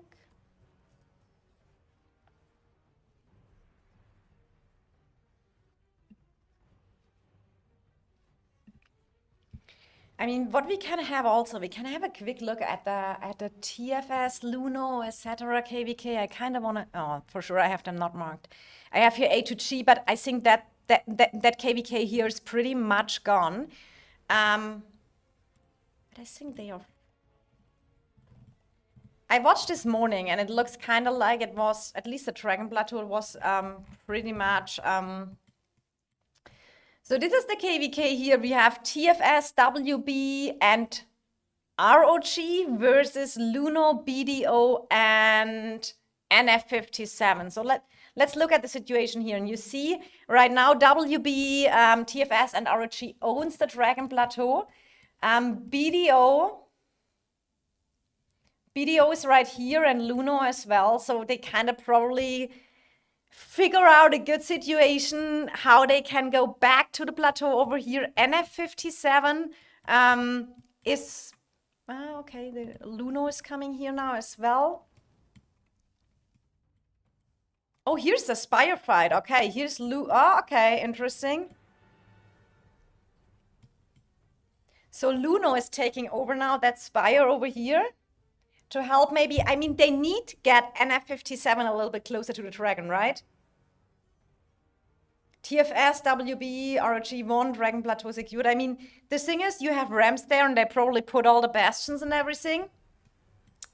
And I feel like it was, I haven't watched the KVK fully because as I said, I had much Wi-Fi issues yesterday. But if you have one ally missing coming close to the plateau, and that what was kind of happened to NF57, right? NF57 didn't made it on the plateau, so it was here, right? Luna and BDO fighting along, but I feel like here's probably, yeah, we have bastion number 1, bastion number 2 is securing that ramp over here, yeah? Then the ramp here is anyway secured, and then here, yeah, I mean, that is maybe the way they can go, but I assume that they will just put more. We already got here down, I think that's WB. Oh, butterfly. Much greetings here. And ROG, so that kind of, yeah, and here we have the next bastion, so they kind of missed bring NF57 with them, kind of, or not saying missed, it's just like, I mean, WB, ROG, TFS completely dominated the open field yesterday on the left side. Oh, they did? Okay. So ROG made it to Dragon Plateau. Okay, so that is kind of, and I feel like this is probably because we know it was a big question here, because I mean the zone 3 fight here was already insane, and it was like, okay, who will bring their allies closer to the dragon? Yes, is it ROG will make it to the dragon plateau, or NF57, and ROG didn't made it, right? So this is kind of what but Luno and BDO is and NF57, I think they don't give up right now. There's always a chance.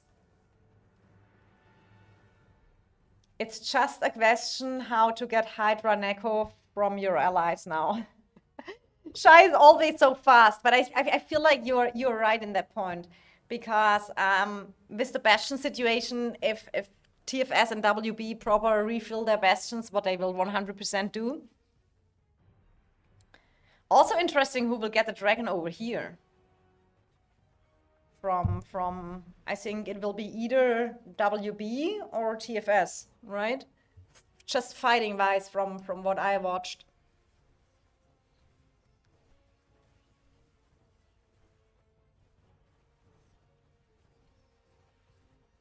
I would say it's close to impossible to break ramp where their bastions. I do agree.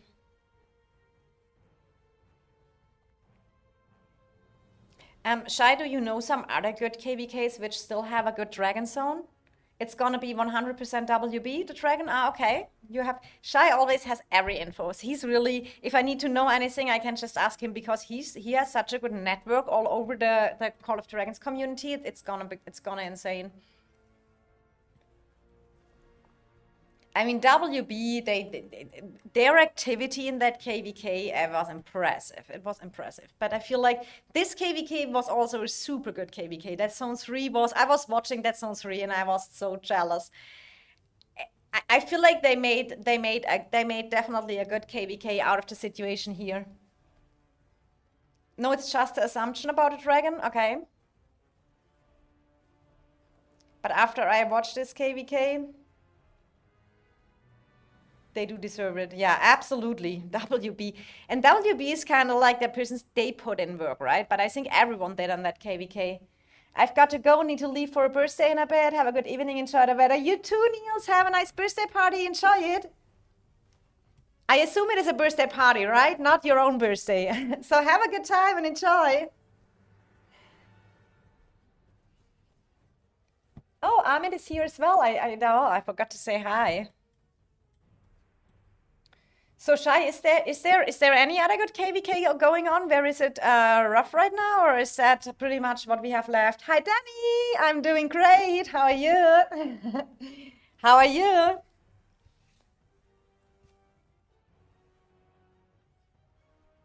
I'm chilling now as well. I go on vacation on Tuesday. Since I'm only farming mana, it is basically the same like for EVG right now, waiting for the next KVK and farming mana.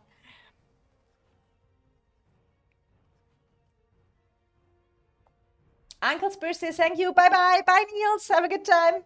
I don't know. I only watched Luno, WB, KVK, and BR KVK. Both are finished almost. Yeah, I mean BR was finished very fast, right? It was like A to G. UHA didn't made it out. I mean, I have them still marked. We can have at least a look over here.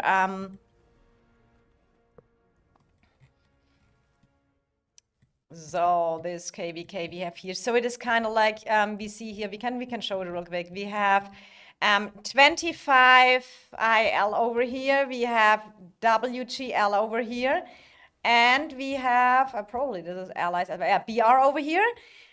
Mia. So they made it to the dragon, but I think the other allies were just, it was A to G, and it was UHA. UHA is, I think, kind of zone locked.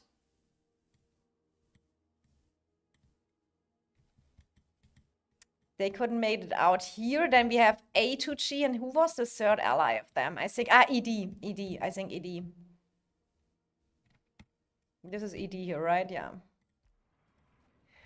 So this is pretty, but that was really not an exciting dragon zone as well, when I know that correct, right? It was like, yeah, here ED got pushed back. from 25 already. So ED made it to the Dragon Zone. Then we have here, I mean, we have here some, is that A to G? But the problem is UHA, did they made it out? No, it is UHA. Is UHA at the Dragon Zone? No. So it is a 2 versus 3 in Dragon Zone over here, right? UHA is probably trying here something. Yeah, UHA is coming here and trying from the... But that is still a long way to go down here to get a Dragon access.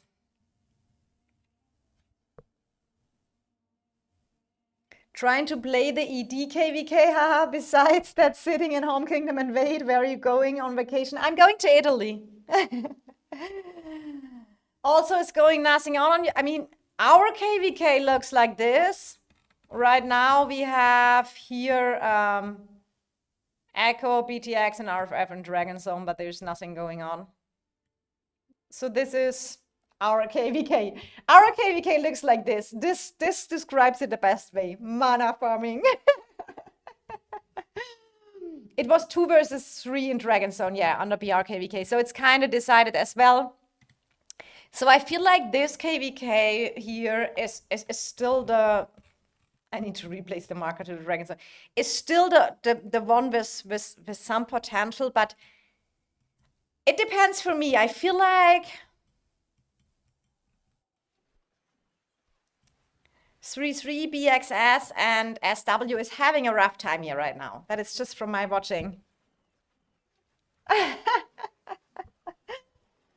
SB8 season later. SW 8 season later disappointment.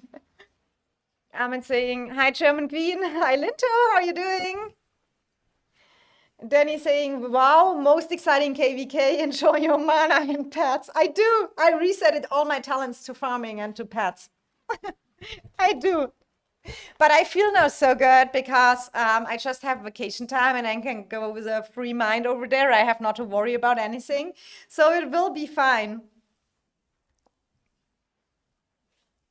And I can watch, do a little bit watch parties. I mean, I definitely will take my streaming stuff into with me in the vacation because sometimes when I feel like I want to stream a little bit or record a video, I can do that.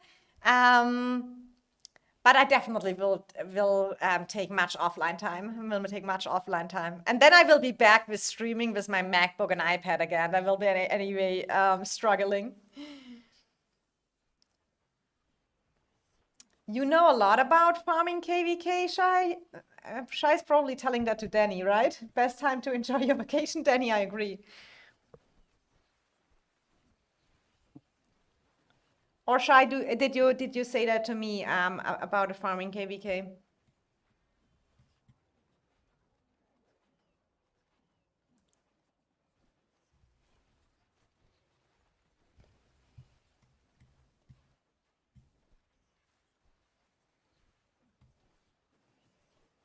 I am confused, Shai. What directly do you mean?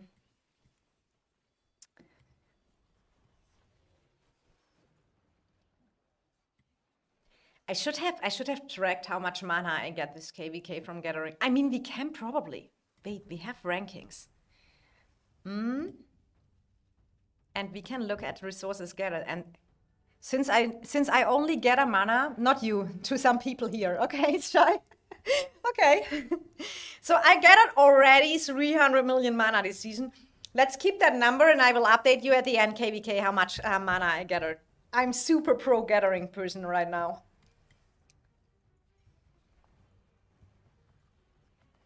Shy still salty. EDS bullied BTR and EXP for 5 seasons. It's okay, we will get over it, Danny's saying. Oh.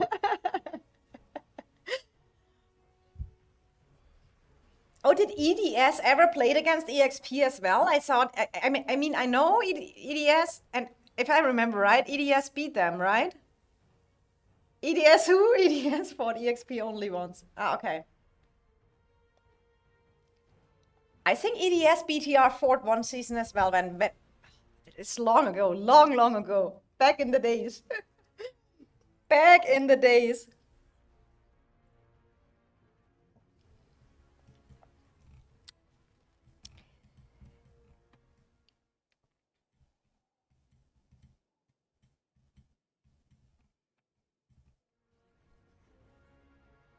Let me check something real quick.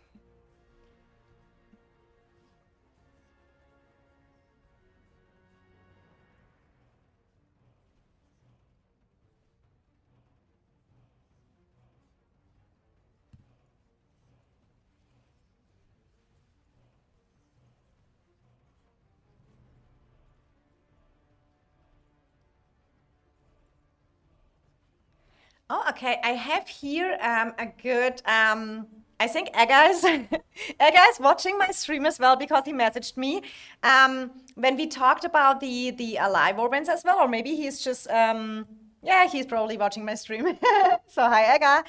So he messaged me like Alive Orbans would be hard. It would be very easy for devs to assign a specific color to all Zone 1 kingdoms.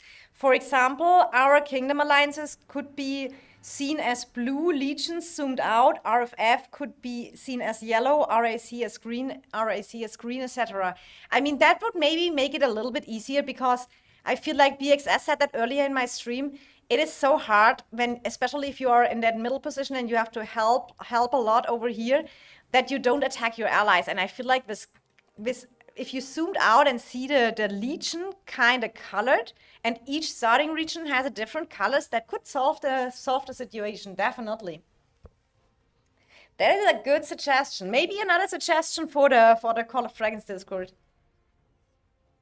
EDS Fort OP, EXP, and HY. Can't remember the alliance name. I remember bullying you in DYB too back in the days. I never heard about OP or DYB. That must be long ago, Shai, right? And it's probably before HP and EXP met a year ago.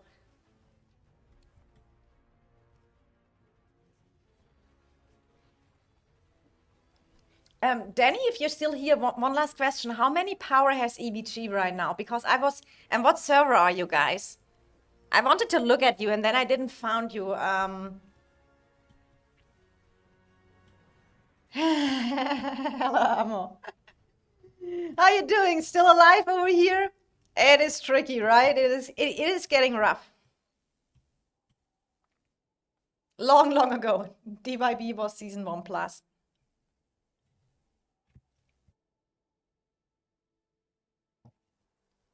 I wanted normally to check here real quick.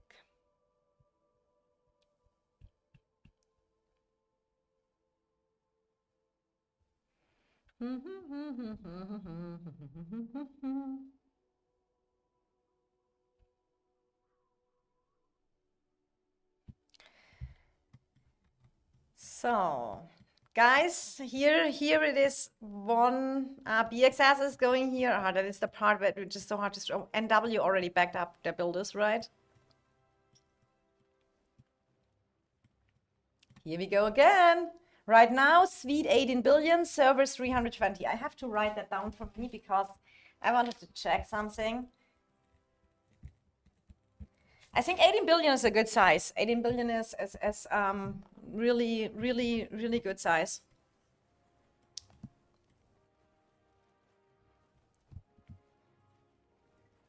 I'm super interested because I watched. Danny, do you remember which KVK I was streaming about EVG? They had a great activity. I was super impressed about that. DayYB was my first alliance before we created EDS still. We won every 1v1 against EXP. But it's also known you guys are great at Diplo wins. I mean, for the recording, I have to say the only time when I was faced EXP, they had a very overpowered winning as well. They had some really, there the Diplo was definitely Diplo win as well. But there was, the whole Diplo in that KVK was kind of weird from the beginning on. It was, everyone gets Dragon Access and then we make the Diplo and then they kind of, I don't know what happened there. I was not involved too much in it, but it was definitely Dragon. It was definitely that the Diplo was made and it was clear there's no chance for the Dragon. I don't remember losing to you, to be honest. This is the old season 1, so season 1 plus, season 2 plus. That is probably before the time when I was even the first KVK I streamed was with when Shai was my enemy in EXP and I was in HP, and that was at KVK. And then there was a global migration opening, and I got a chance to join EIS, and that was even more worse because it was that that overpowered KVK. HP already lost, and then letting them alone was kind of super annoying, and that you had to migrate out mid KVK to join a G1 server. I didn't like that too much. So we have NW, but NW here, good numbers, right?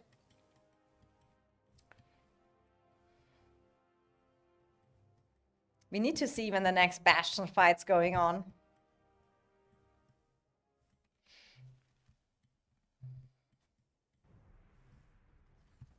Here's definitely much going on. We mostly recorded the last KVK with YSS as a war camp against Lion and YW. Maybe you saw that.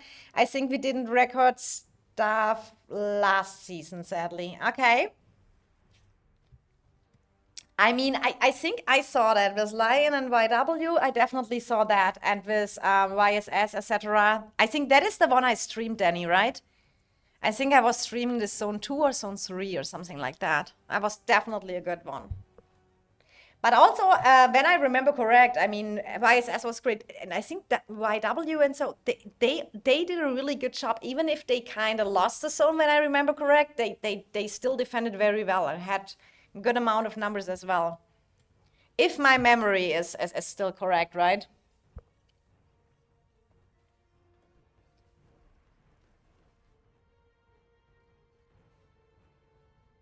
To the BXS members here, if there's something going on, if you guys pushing or anything, please type it here in chat, then I can be updated. YSS is Chats Alliance. Yeah, I know. Chats is there, and Vanguards is there as well. Yeah, that's on 2 you were streaming. That was a cool Zone 2. That was a cool Zone 2, Danny.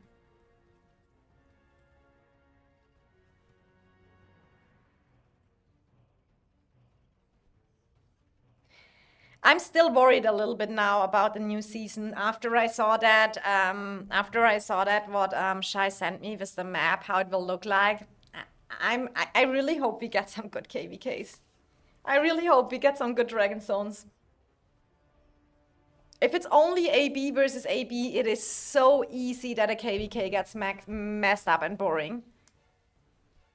If you have only 2 servers on it and your A or B kingdom kind of lose players at the beginning of the season, the whole KVK is boring and nothing you can do about it. Now the Lion YW KVK was pretty boring. The zones were over in max 6 hours, but YSS was an incredible ally. Okay. I mean, I remember that you dominated that zone, right? EVG and ISS was dominating that zone too. But what I saw also, YW was not like we are retreating or anything. They gave at least their everything to defend. They lost the zone, but I saw them fighting. That was pretty cool. A is a way stronger than B kingdoms, and it's hard to balance there. And there's huge difference in power between A2. I agree. See the positive, it can't get worse from now for your next KVK. I do agree, but the risk is high. I mean, oh, I need to send, did we already get a new mana mine, guys? I have to mind my getter business. Where is my Terra? Go to work. Since we can check now how much I get now. I have here that 15% more resources, and I took also that getter speed increase. Let's see how much we get mana out of this. Report. Look at this, what I get from I said a little bit late today, but look at the percentage you get here. You get kind of 25% extra, right? Yeah, a little bit less, maybe 25% extra value with the policies as well.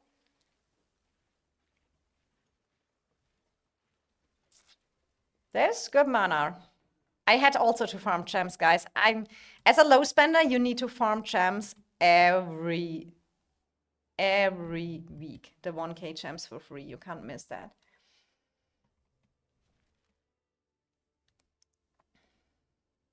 EIS EVG versus BTX B tier kingdom. Let's go. Oh, I would ally EVG. I would definitely ally EVG. I would definitely ally them if you ask me, but I'm not doing the Diplo. I like EVG. Clover here in the house. You're watching my KVK. Are you Clover? Are you playing in in NW right now? Mana rich. I'm ready, Danny. In case we are live, we can show off. Danny saying fight Echo like you praised it for the last 50 days. Nah, I wanna fight you, Danny. You're the only one I have in my eyes. It's love on the first sight, what I can do. Oh, you guys are funny. I'm in NW. Oh, okay. What is your name? Is it still Clover King? Here is the person who was the person who always told me I should become a YouTuber in season 1. Clover was the first one who said Princess has to be a YouTuber, has to be a YouTuber. Are you still Clover King? I kind of assume you are Clover, right?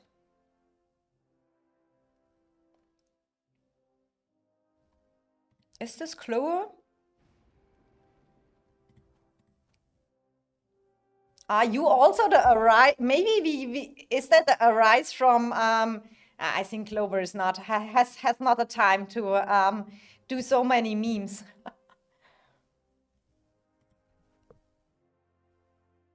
Yeah, that could look like Clover.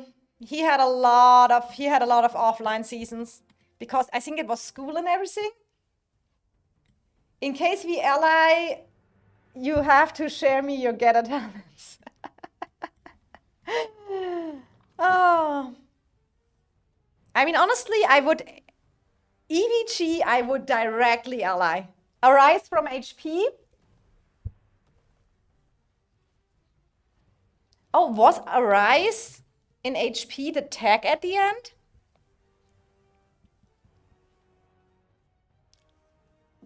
I only know the Arise who is making that memes on Call of Dragons Discord. And Shy is now named Arise as well. Shy saying I'm poor in mana right now. The Arise is ETS member. That was an EDS2, either Rambo or Moss. I don't know either of them. I only see that this Arise guy, he's super, in the meme channel, he's super active. And I feel like no matter what he posts, he's putting in good work in memes. I like when there are a lot of good memes in our memes channel, right? From everywhere. It doesn't matter who it is against, it's right. But he's creative, putting cool videos together and stuff like that. Hi Raf, how are you doing? Kalilov? Raf? Kalilov? Oh, I probably say it completely. I'm sorry for pronouncing anything wrong. Okay, here's NW coming. Go, go, go, Clover. Oh, they use the Miasma Giant here right now. I mean, how much they have that tower down? It is down on 31%, right? They want to probably push that. Fob is meme king. You have give it to him. Absolutely. Fob is super active there as well. There are a lot of good people who are posting memes, right? Sometimes it's always the same stuff again. But some who are creative, some new cool videos and stuff like that, it is always. But I mostly miss out the memes till anyone share it with me. He's preparing his biggest meme video now. Let me guess who he will meme. Let me guess.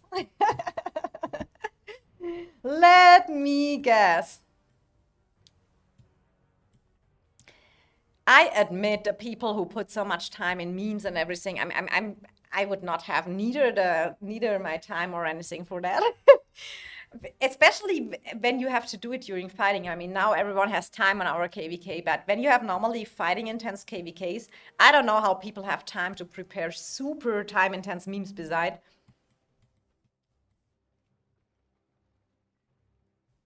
But I mean, memes are cool. They kind of spice up the game. So NW pushed that a little bit back. Let's see what is going on here.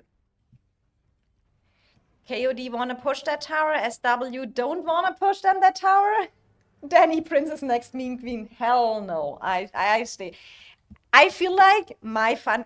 Do you know like that? I feel like what I find funny, I don't know if people think that's funny. I sometimes laugh more about my own jokes than others probably do. That's why I'm probably totally wrong in the meme channel. Is your ally pushing, Rolf? Which ally you're talking about?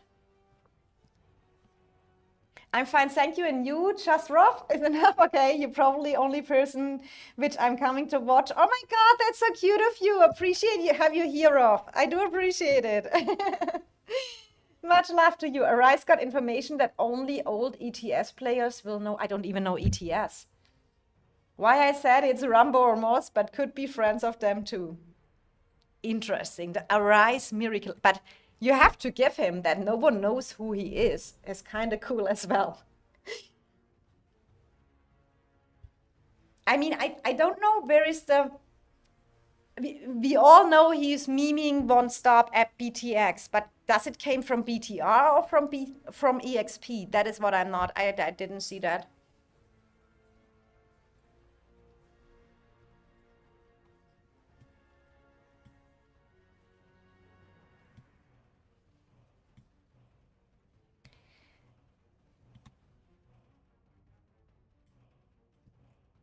Okay, NW is back on that tower. BXS here gathering up again. I feel like here in that Dragon Zone you really see it reached a critical point, right? It is for 3-3 BXS SW, it gets draining. It is right.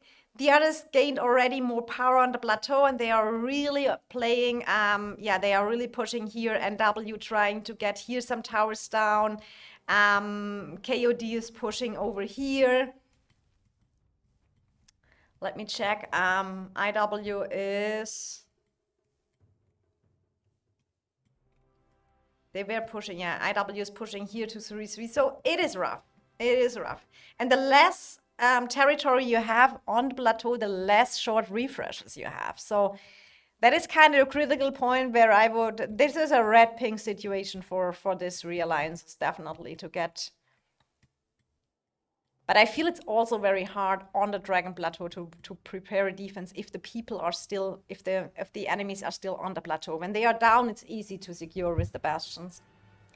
Definitely from both EDS members hated BTR more than EXP though, as their history with BTR was more. Okay. Yeah, because that is what I remember. I mean, EDS was big alliance. EDS, I was super sad when EDS kind of got disbanded because I felt like they were a super strong alliance. But it is what it is, and I feel like what Danny rebuilt there with EVG, etc. Is I think, and Mert is there as well in EVG, so.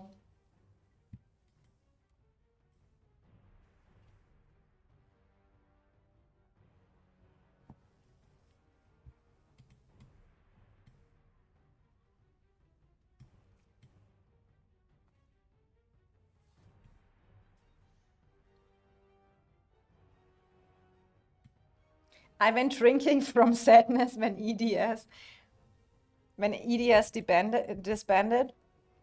I mean, it is for me overall, no matter if you like an alliance, if you like an alliance not, it doesn't matter. Even when Noir disbanded, I was sad, right?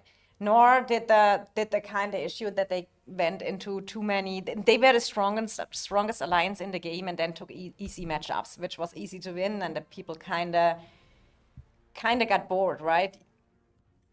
If you have all the Krakens, they want to have some good fights. They don't want to overrun, and every war is ended in a few hours. So that is what happened to Noir. But I was sad because Noir was a great alliance, was a great server. So and that is why I'm never happy when alliances are disbanding. I'm not joking. I wanted to fight EDS. Ion saying I don't even know why there is so much hate. S15, when BTR won versus EDS, we even share frames and so on. Oh, you did?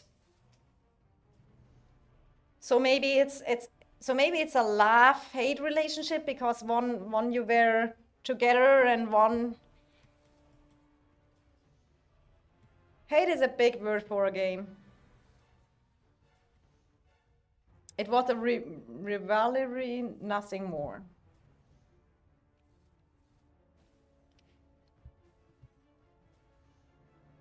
But I feel like, Danny, you said one fair point I have to say in general. I think in that kind of games is, and that is what I think it is, we are here all for the fun, and I can only speak for the KVK I'm in, and when it goes in so very, very, very, very toxic ways and very personal, and it goes away from the game, I feel like that is kind of crossing the line. So that's why I always try to focus really on getting the game more in that state where is it.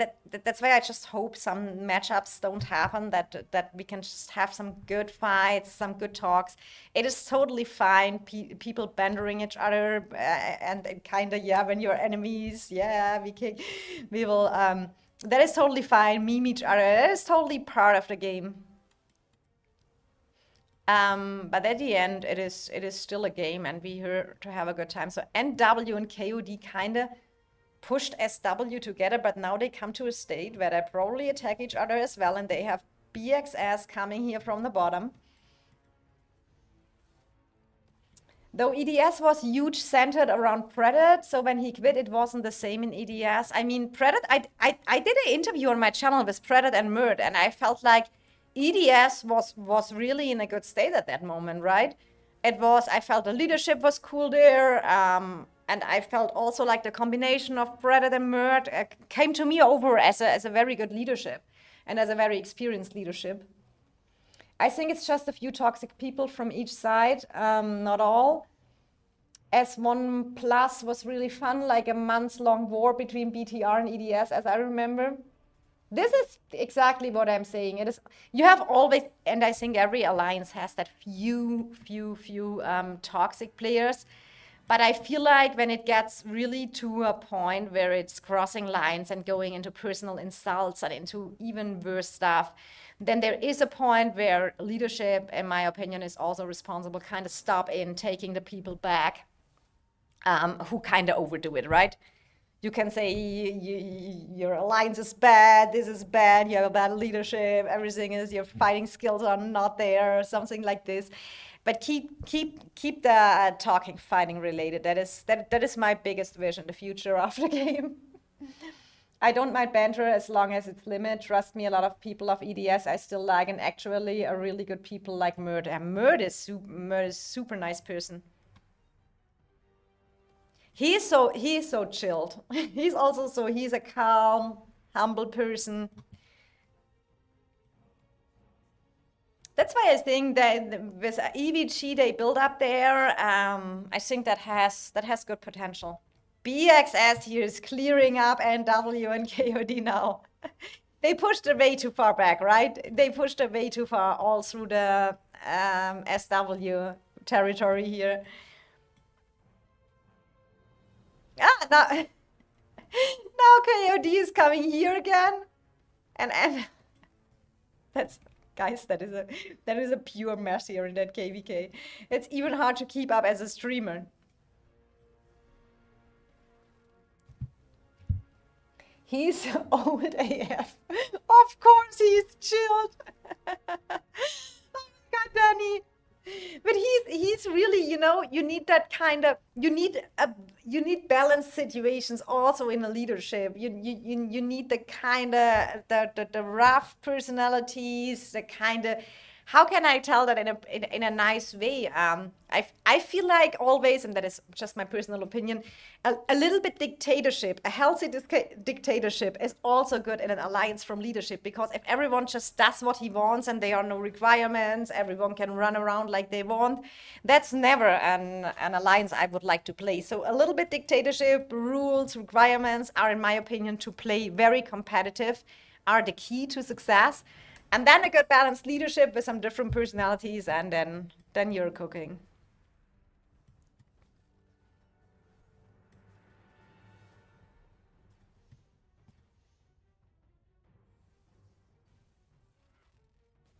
He's our Shai Fu from Kung Fu Panda.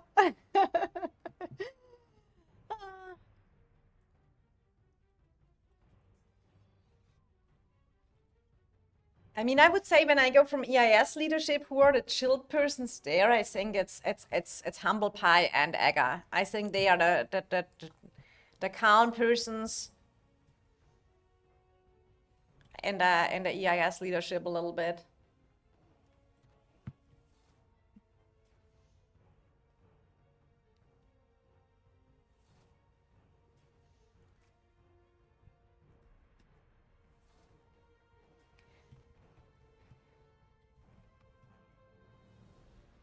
Okay, is here anyone to really know?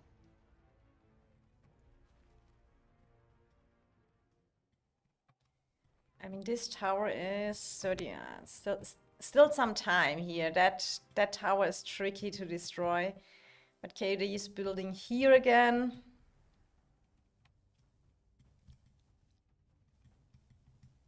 Let's look down to IW and 3-3 right now staring to each other.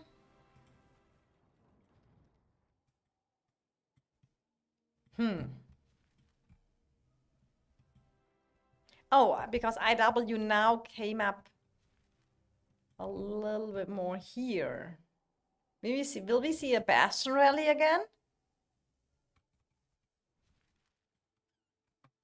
Let's see.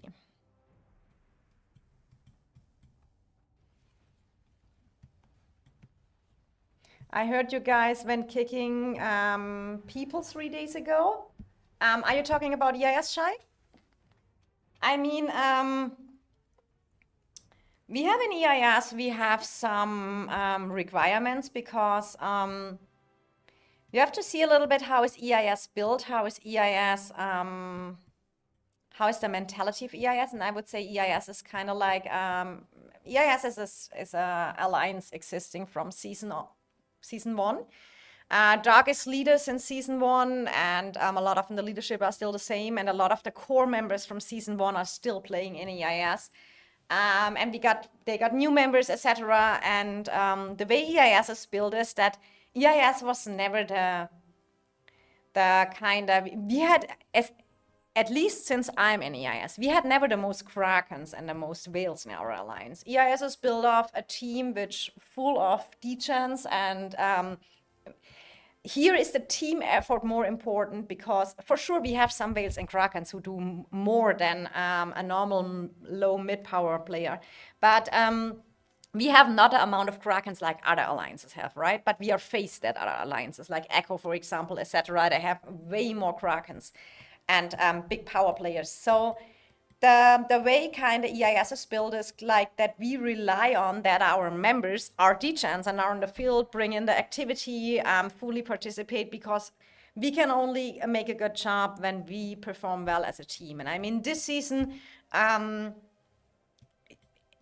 is a rough season, Diplo-wise or KVK balance-wise, so it is anyway not a good, but you have requirements, and the requirements in EIS, what you have is merit requirements, debt requirements, because we want to split the debt between all members. It should not be only 10 or 20 people of an alliance taking all the debts in the bastions, and the other members don't take any debts in the bastions. So we want to split it a little bit, so we have some minimum requirements, how much debts you need to get each season, etc. And the requirements are always adjusted to how the seasons are, right? How much fighting there is going on. When there is more fighting going on, more bastion fights, it is higher requirements. When there is less fighting, the merits requirements get lowered. And then there is at the end of each season, and I mean, what Dark always does very good, he's sending out reminders. He says that in VC 100 times, he make announcement about it. Guys, don't forget your requirements. Don't forget to fill them, because we have that requirements. And if you don't fill your requirements, I mean, if you, for example, you have a vacation or you have some other important in real life stuff going on, you can always, there is a channel, you can say, hey, I'm on vacation, I cannot participate. Then it is totally fine when you have a kind of Yeah, you have kind of, how do you say that in English correct? You can kind of explain why you can't maybe fill the requirements or anything. But if you have before some good seasons and always performed, and you have one time something going in real life and can't meet the requirements, nothing is gonna happen to you. But if you multiple times miss the requirements or you don't give a notice you couldn't do it, then it is just like that EIS is not the right place for you, right? So this is the people, they need to find a new home then and cannot stay in EIS, because it's the concept of EIS is being full of degens, and we need every player on the field to be competitive. And it is also for the players not good to stay here in EIS if they cannot be that active, if they cannot be the requirements. They are just better in another kingdom where it is a little bit more more relaxed, maybe not so much requirements, etc. That's what every deadweight would say. Shy, I mean, understandable, every alliance got requirement. I heard they got kicked without any message or warning, so I wanted to know if that's true from you. That's interesting. I would like to know who would say they got kicked without a message or warning. I could share you minimum 10 kingdom announcement about requirements, minimum. That is kind of funny. And I think if you were in the VC, I mean, Dark said it additional 5 times a day. Danny, that's what every deadweight was saying. Now that makes sense. I mean, I saw that. I saw how it worked, so I can absolutely confirm that no one who got kicked wasn't aware of the requirements or didn't know that. And I mean, Code, this is best KVK so far. Code, in which alliance are you playing? I mean, this is definitely a good KVK what we are streaming here right now. Code, are you in BXS? Oh, I'm so bad in remembering names. But I feel like if you are an alliance who is always faced strong enemies, you cannot just carry that weight. And I can just say that as a member. If I fill my requirements, I feel like I kind of expect that from every member as well. So I'm very happy to be in alliance which has some requirements, and also it's not like that no one knows about that requirement. So it is, and we also, when new members are joining, for example, last season when Egger and his group joined, Dark says that always in the beginning when new members want to join. So this is how EIS is, this is the requirements we need, this is how it runs. So people know about that before they even join EIS. Then at the beginning of the season, we have a town hall and 3 announcements, what are the requirements. Then during the season, you get announcements. So if you read Discord, you know what you have to do, right? Oh, code NW? Okay, let's check. I mean, NW here is definitely showing up some activity. Oh, I don't see you here right now. Probably different game name. Probably different game name. Oh, what is this numbers here? NW moving. With a rally.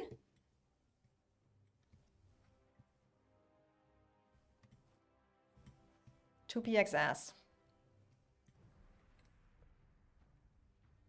This is the only KVK that's still fighting. Yeah, absolutely. NW, good Korean alliance. Yeah, they have great activity, I tell you. There's a good push here with the rally. You can just put your tanks in the back. Yeah.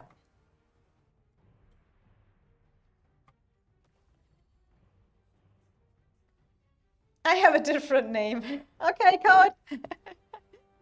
then I'm sorry if I don't know the name. I can't show you on stream. But go, have some fun here. It is really a good KVK. So I feel like that is up to everyone, and I feel like that is also what people, when they apply to EIS, have to know. We have requirements. We want to play competitive. We don't want to play casual, and this is what you have to know. That is announced. That is there is completely a transparent communication about it. So, and if you don't meet the requirements at the end of the season, you will get the info that you can't be continued in EIS, right? Because, and I totally support this as a member of EIS, and a lot of members in EIS support it as well.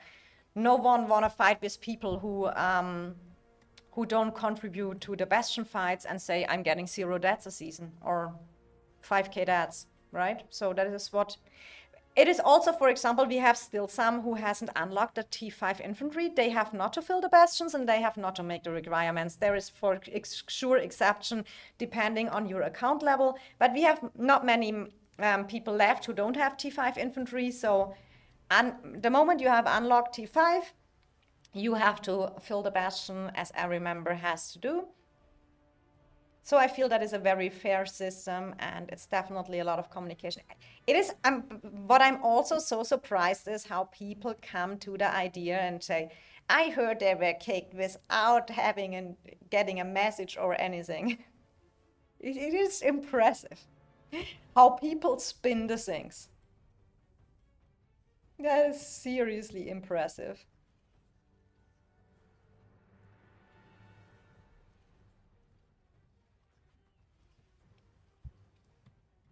I honestly greedy when we got bastion fights. I mean, you have always, you know, we have some whales in our alliance as well who take more than others.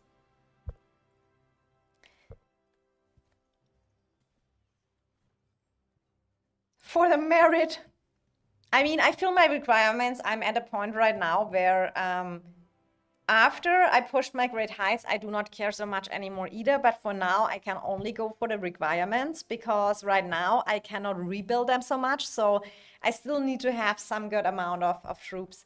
When battle acceleration kicks on, I would like to see if you feel alone. Oh my God, Murder was one time filling with 4 marchers when battle acceleration hit. I remember that.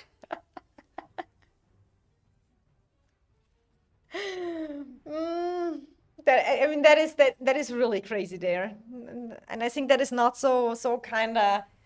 There you just get smashed. I will do, but I have a limit to 2 to 3 million deaths a season. That's a big limit. How many T5 infantry do you have?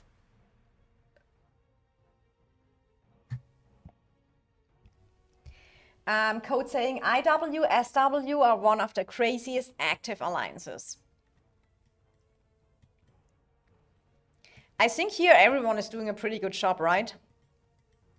On that. Look at that. That is a KVK how it should be. Yeah, by time fourth march goes in the first march is 0. I know. How do you afford 2 to 3 million deaths a season as free to play? Though 2 people needed in battle acceleration. Yeah, especially the garrisons in battle acceleration, right? They need to switch very fast. I got gift account and I'm not free to play anymore. Shy is going wild here. 8 million T5 infantry now. Okay, that is crazy. I mean, if I would be at that amount of infantry, I probably could afford more. But for now, what I have to do is till that Great Heights is finished. That is really for a low spender. Getting Great Height it is a bad time till you, because you have a lot saving up time and you can't afford to retrain too much. I will definitely train some for the Great Heights now for infantry, where I'm not pushing for the 1 million power increase, and I do my Brink of War minimum requirements and stuff like this. But the rest, I save all my speed. So for me, it gets in a lot of resource healing.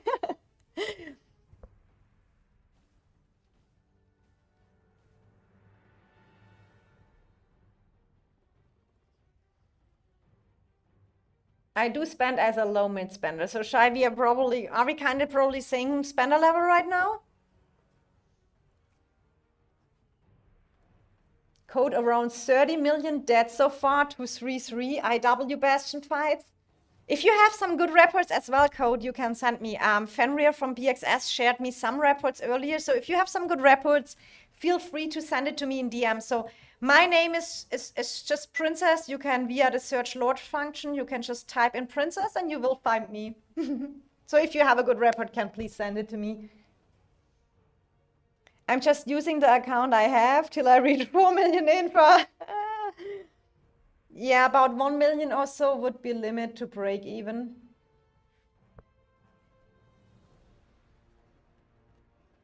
even as a low mid spender, 2 to 3 million infa isn't sustainable. I mean, Danny, I cannot kill 2-3 million infa a season. I couldn't.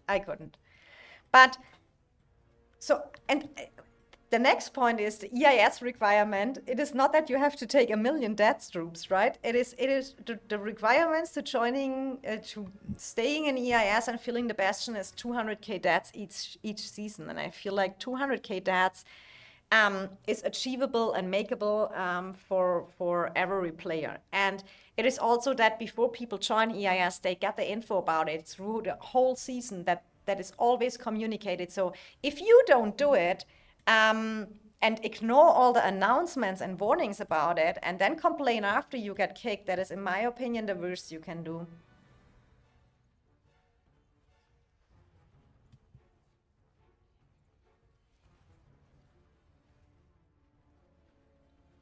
Honestly, I got 400 to 500 days speed ups from Alliance Gift each season. That's around 800k troops trained. In one season, you get 400, 500 days speed ups from Alliance Gifts. Yeah, that is the Kraken's alliances, probably. Murder saying.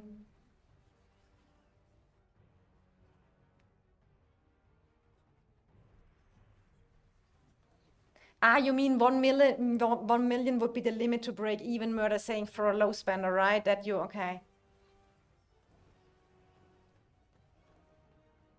Yeah, I started the season with 0. I do not get 400, 500 days speeds a season. Did you buy some packs, Shy? Or maybe I do.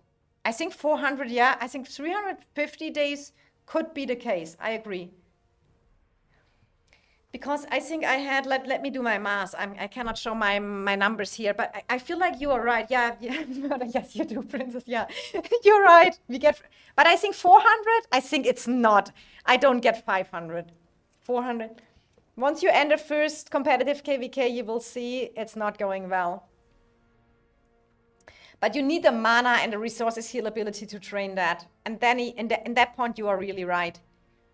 That is what I also have to say. People always watch my mana and say, "Oh, Princess is rich." But when I do my push, and I assume in the Great Heights on September Major Skin, I will be now. More info. I'm at 112 million power. I will reach around 150 million power by there. And then I need a lot of mana to train all the troops as well. I do buy resources though and mana from Pet Shop. We're getting about 400 a season, Murder. Oh, thanks. Okay, that is true. I thought it's high, but 400 a season. If not, that is why it is also I feel like you have to see that as well. You get 400 speeds a season, so 200k death requirement is totally fine. You can easily retrain that, right? During Brink of War and everything. So I feel like, and I don't want to have that we are in an alliance fighting and they are people who are not contributing death troops to the team. So I feel like minimum requirements for deaths is super common.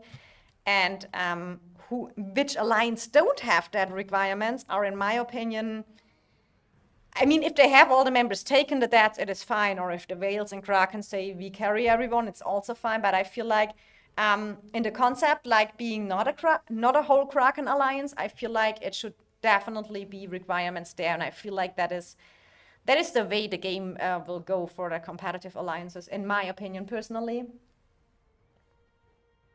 Danny, 400 a season, is there space in EIS? Yeah, I mean, I have to be honest, I got around, when Shai said 380 days, I think that is exactly the speeds I got, because I know my speeds I had before the season and I have now. And there is the event packs coming soon, so 200k is really small. If you are competitive, you should farm. That's the minimum requirements, Shai. That's why I say, that's why I feel like if people don't get this, exactly, you even get 100k back. So I don't know why people complaining. when they cannot stay in EIS, when they can't even. So basically, you take 100k deaths. So that is a minimum requirement. For example, I had seasons I took more. I think Murder is here. Murder took I think the season against Echo, RAC, GG. How much deaths you took, Murder? 800k or something like that. We have people who have millions of deaths each season. You can always take more, but you have to make sure that we have in EIS, we have really some low spender accounts as well. And we wanna don't make requirements they can't fit, because for us activity matters. So if you get your merit requirements and your 200k that's okay. So you can always do more, and a lot of people do more. But when you have people who have 10k, 20k deaths, I mean, then there is EIS just not the right place for them to play. And that is, I feel like as a member, I'm super happy we have that and it is, in my opinion, also a good thing to tell that people, because they are not happy in that alliance when they don't be active. They should be in a more chilled KVK, and on the other hand, we don't want to have them here as well. Hi Mark, welcome to the stream. 1 million deaths a season is easy. You're a whale as well. When the whales and krakens when I see the krakens and whales. We have 300k in EVG, but we are also not the top dogs and have Kraken spenders. And in my opinion, 300k is little. I mean, you have to see this KVK we are in right now. We had not so much fighting, right? We had basically 1 day zone 2 fighting, and we had around 3 days zone 3 fighting. So you have to adjust that requirements kind of like the season goes. So for 4 days fighting, but I tell you, we had 4 days nearly only Bastion fights, right? We had a lot of Bastion fights going on. So I feel like the 200k deaths, they're super easy, achievable. I had at the beginning when I was streaming, sometimes even issue to fill the Bastion because people was filling it like crazy. But we had some other times as well. So it was really easy, get the deaths. 1 million dead, you mean you get 500k back. That is true. And if you can change your talents, even 3% more. Yeah, there's always an AGA with 5 times the deaths than I have infantry this season. True. 500k, you're probably breaking even with speeds getting from Alliance in season. Hey, Bacchus, welcome to the stream, guys. Don't forget to drop a like over here. Mark, how many death troops had you in Echo this season on Bastions? Do you remember? I mean, I have exactly my requirement this season. 100%, that's generous. Yeah, I feel like 200k was super fair in the amount of fighting, and it's super nice.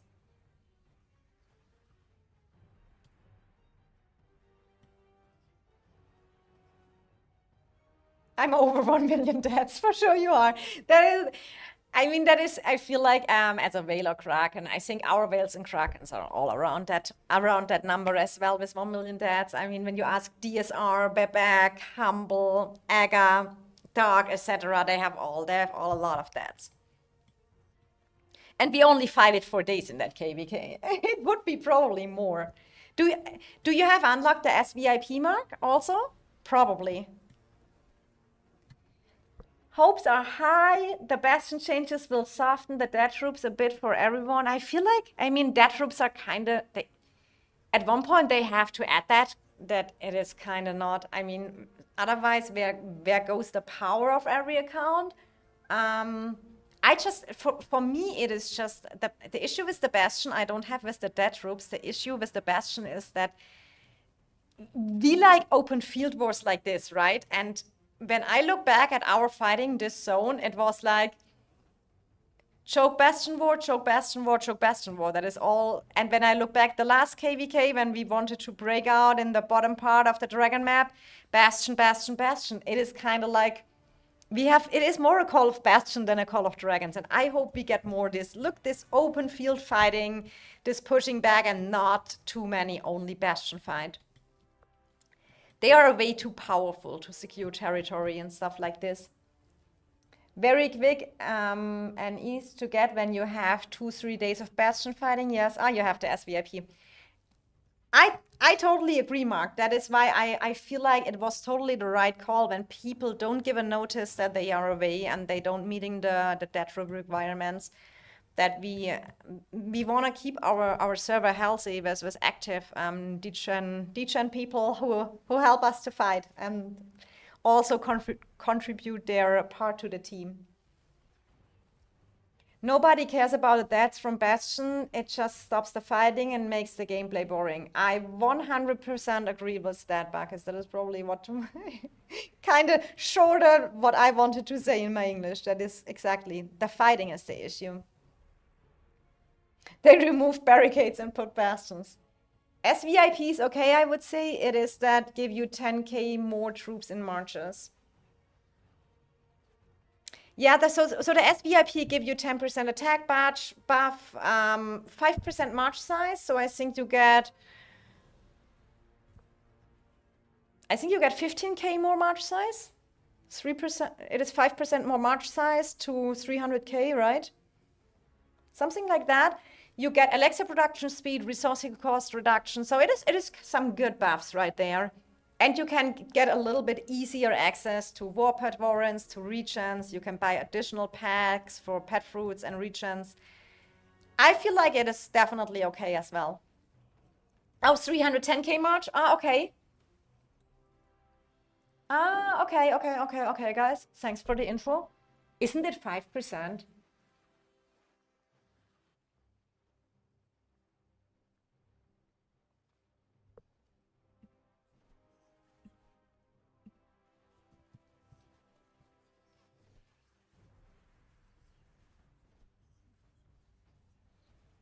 But isn't 5% room capacity of 300k? Ah, it goes from the base stat. It goes from the base stat, not from the including the policies. Now, okay, because I felt like 5% of 300k is 15k, but you guys are right. They go from the base march size.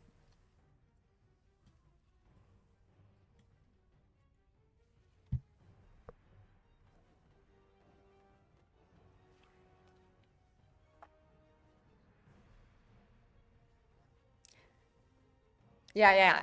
I was like the rest march size you get each season from the policies. You need to get from the 200k base march size, and they're the 5%. No, 100. Yeah.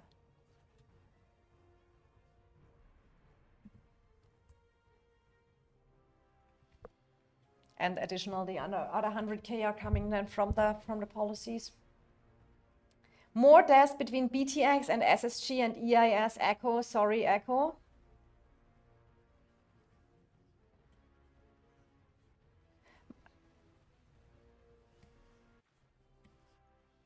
The 10% attack is in total, but you get 5% attack somewhere before.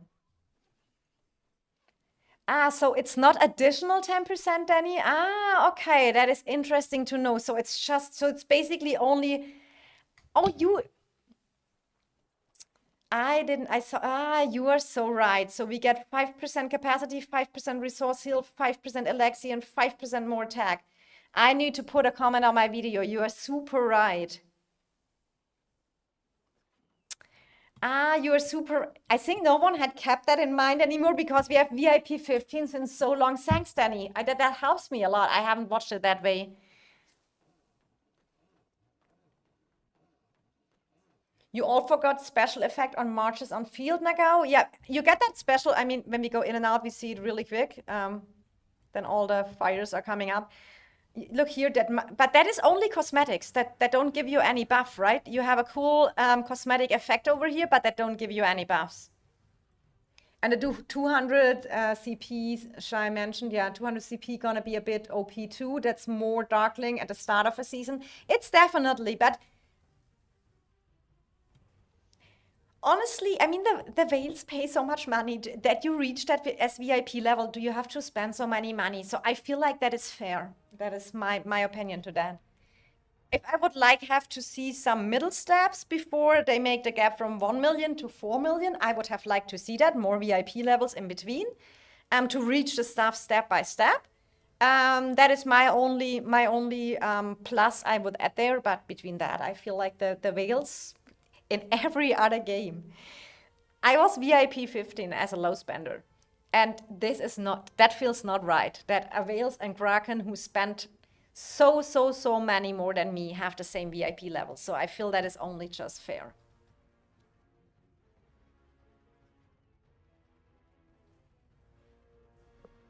I would love to see the permanent cosmetics.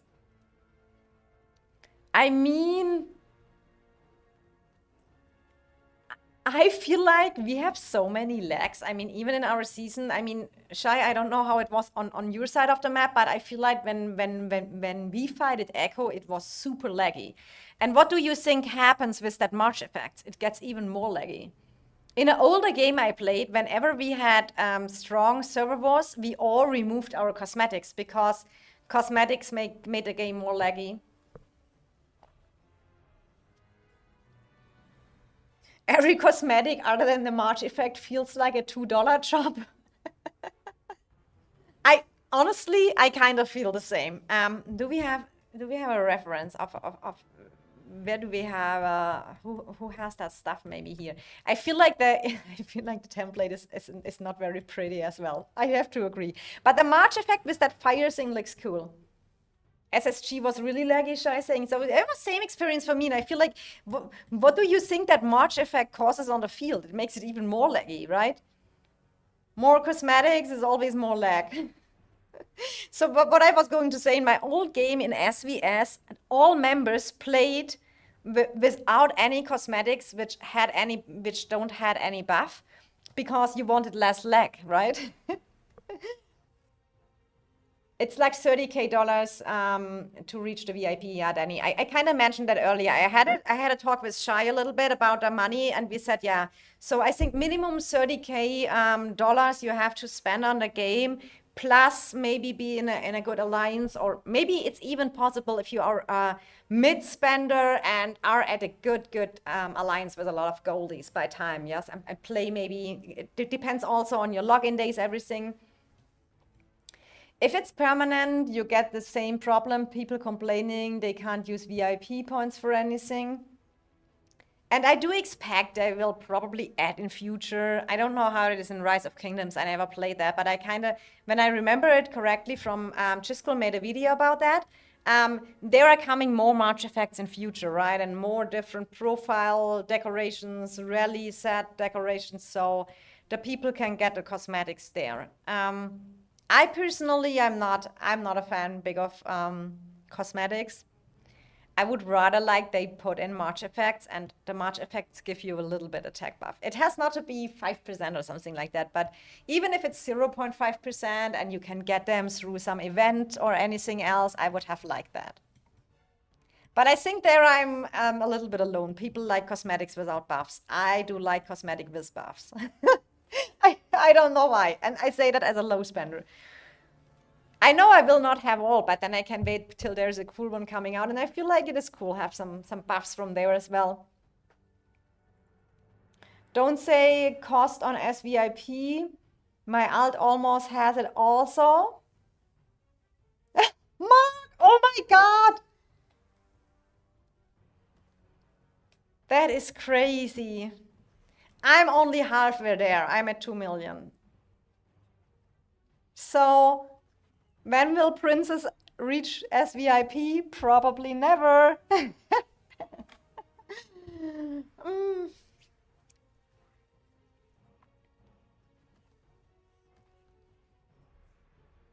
Danny saying the March effect automatically gets you lag free. Didn't you know that? How does this get you lag free? Mark, you are a monster, even in Mobile Legends. TP landing cosmetic is what I'm looking for. Oh, yes, true. I think the TP landing cosmetics, that was mentioned anywhere. Was it mentioned in the Call of Dragons video, or is it that it is existing in Rise of Kingdoms? I don't remember 100% correctly.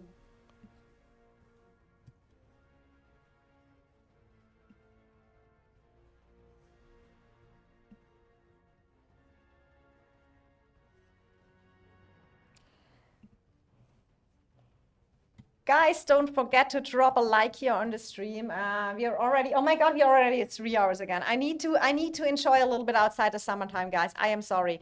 I will definitely have an eye on that KVK here, and I have definitely to say, everyone here on that KVK, big W.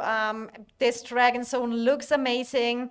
I hope we have still some fighting going on here tomorrow. So big credits to, let's look at the alliances real quick before we end the stream over here. We have SW over here, and they are allied with BXS over here. And we have here 3 who are also allied. They are the top right side from the dragon right now. They are owning this territory. And then we have here on the bottom, we have the IW family with, they are kind of right now split in 2 alliances over here, fighting from both sides. They are allied with NW over here.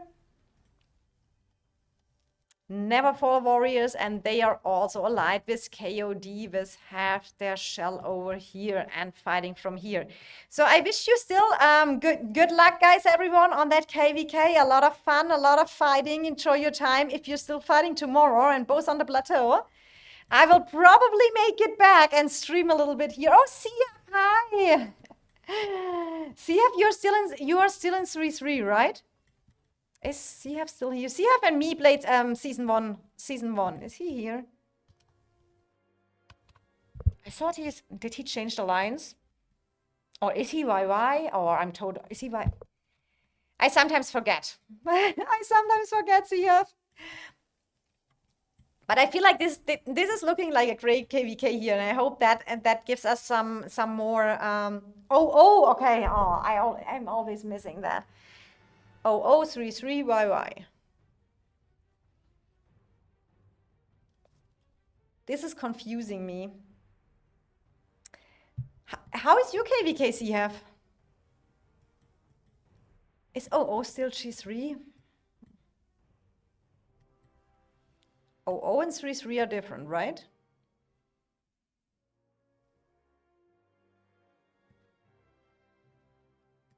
I do think so.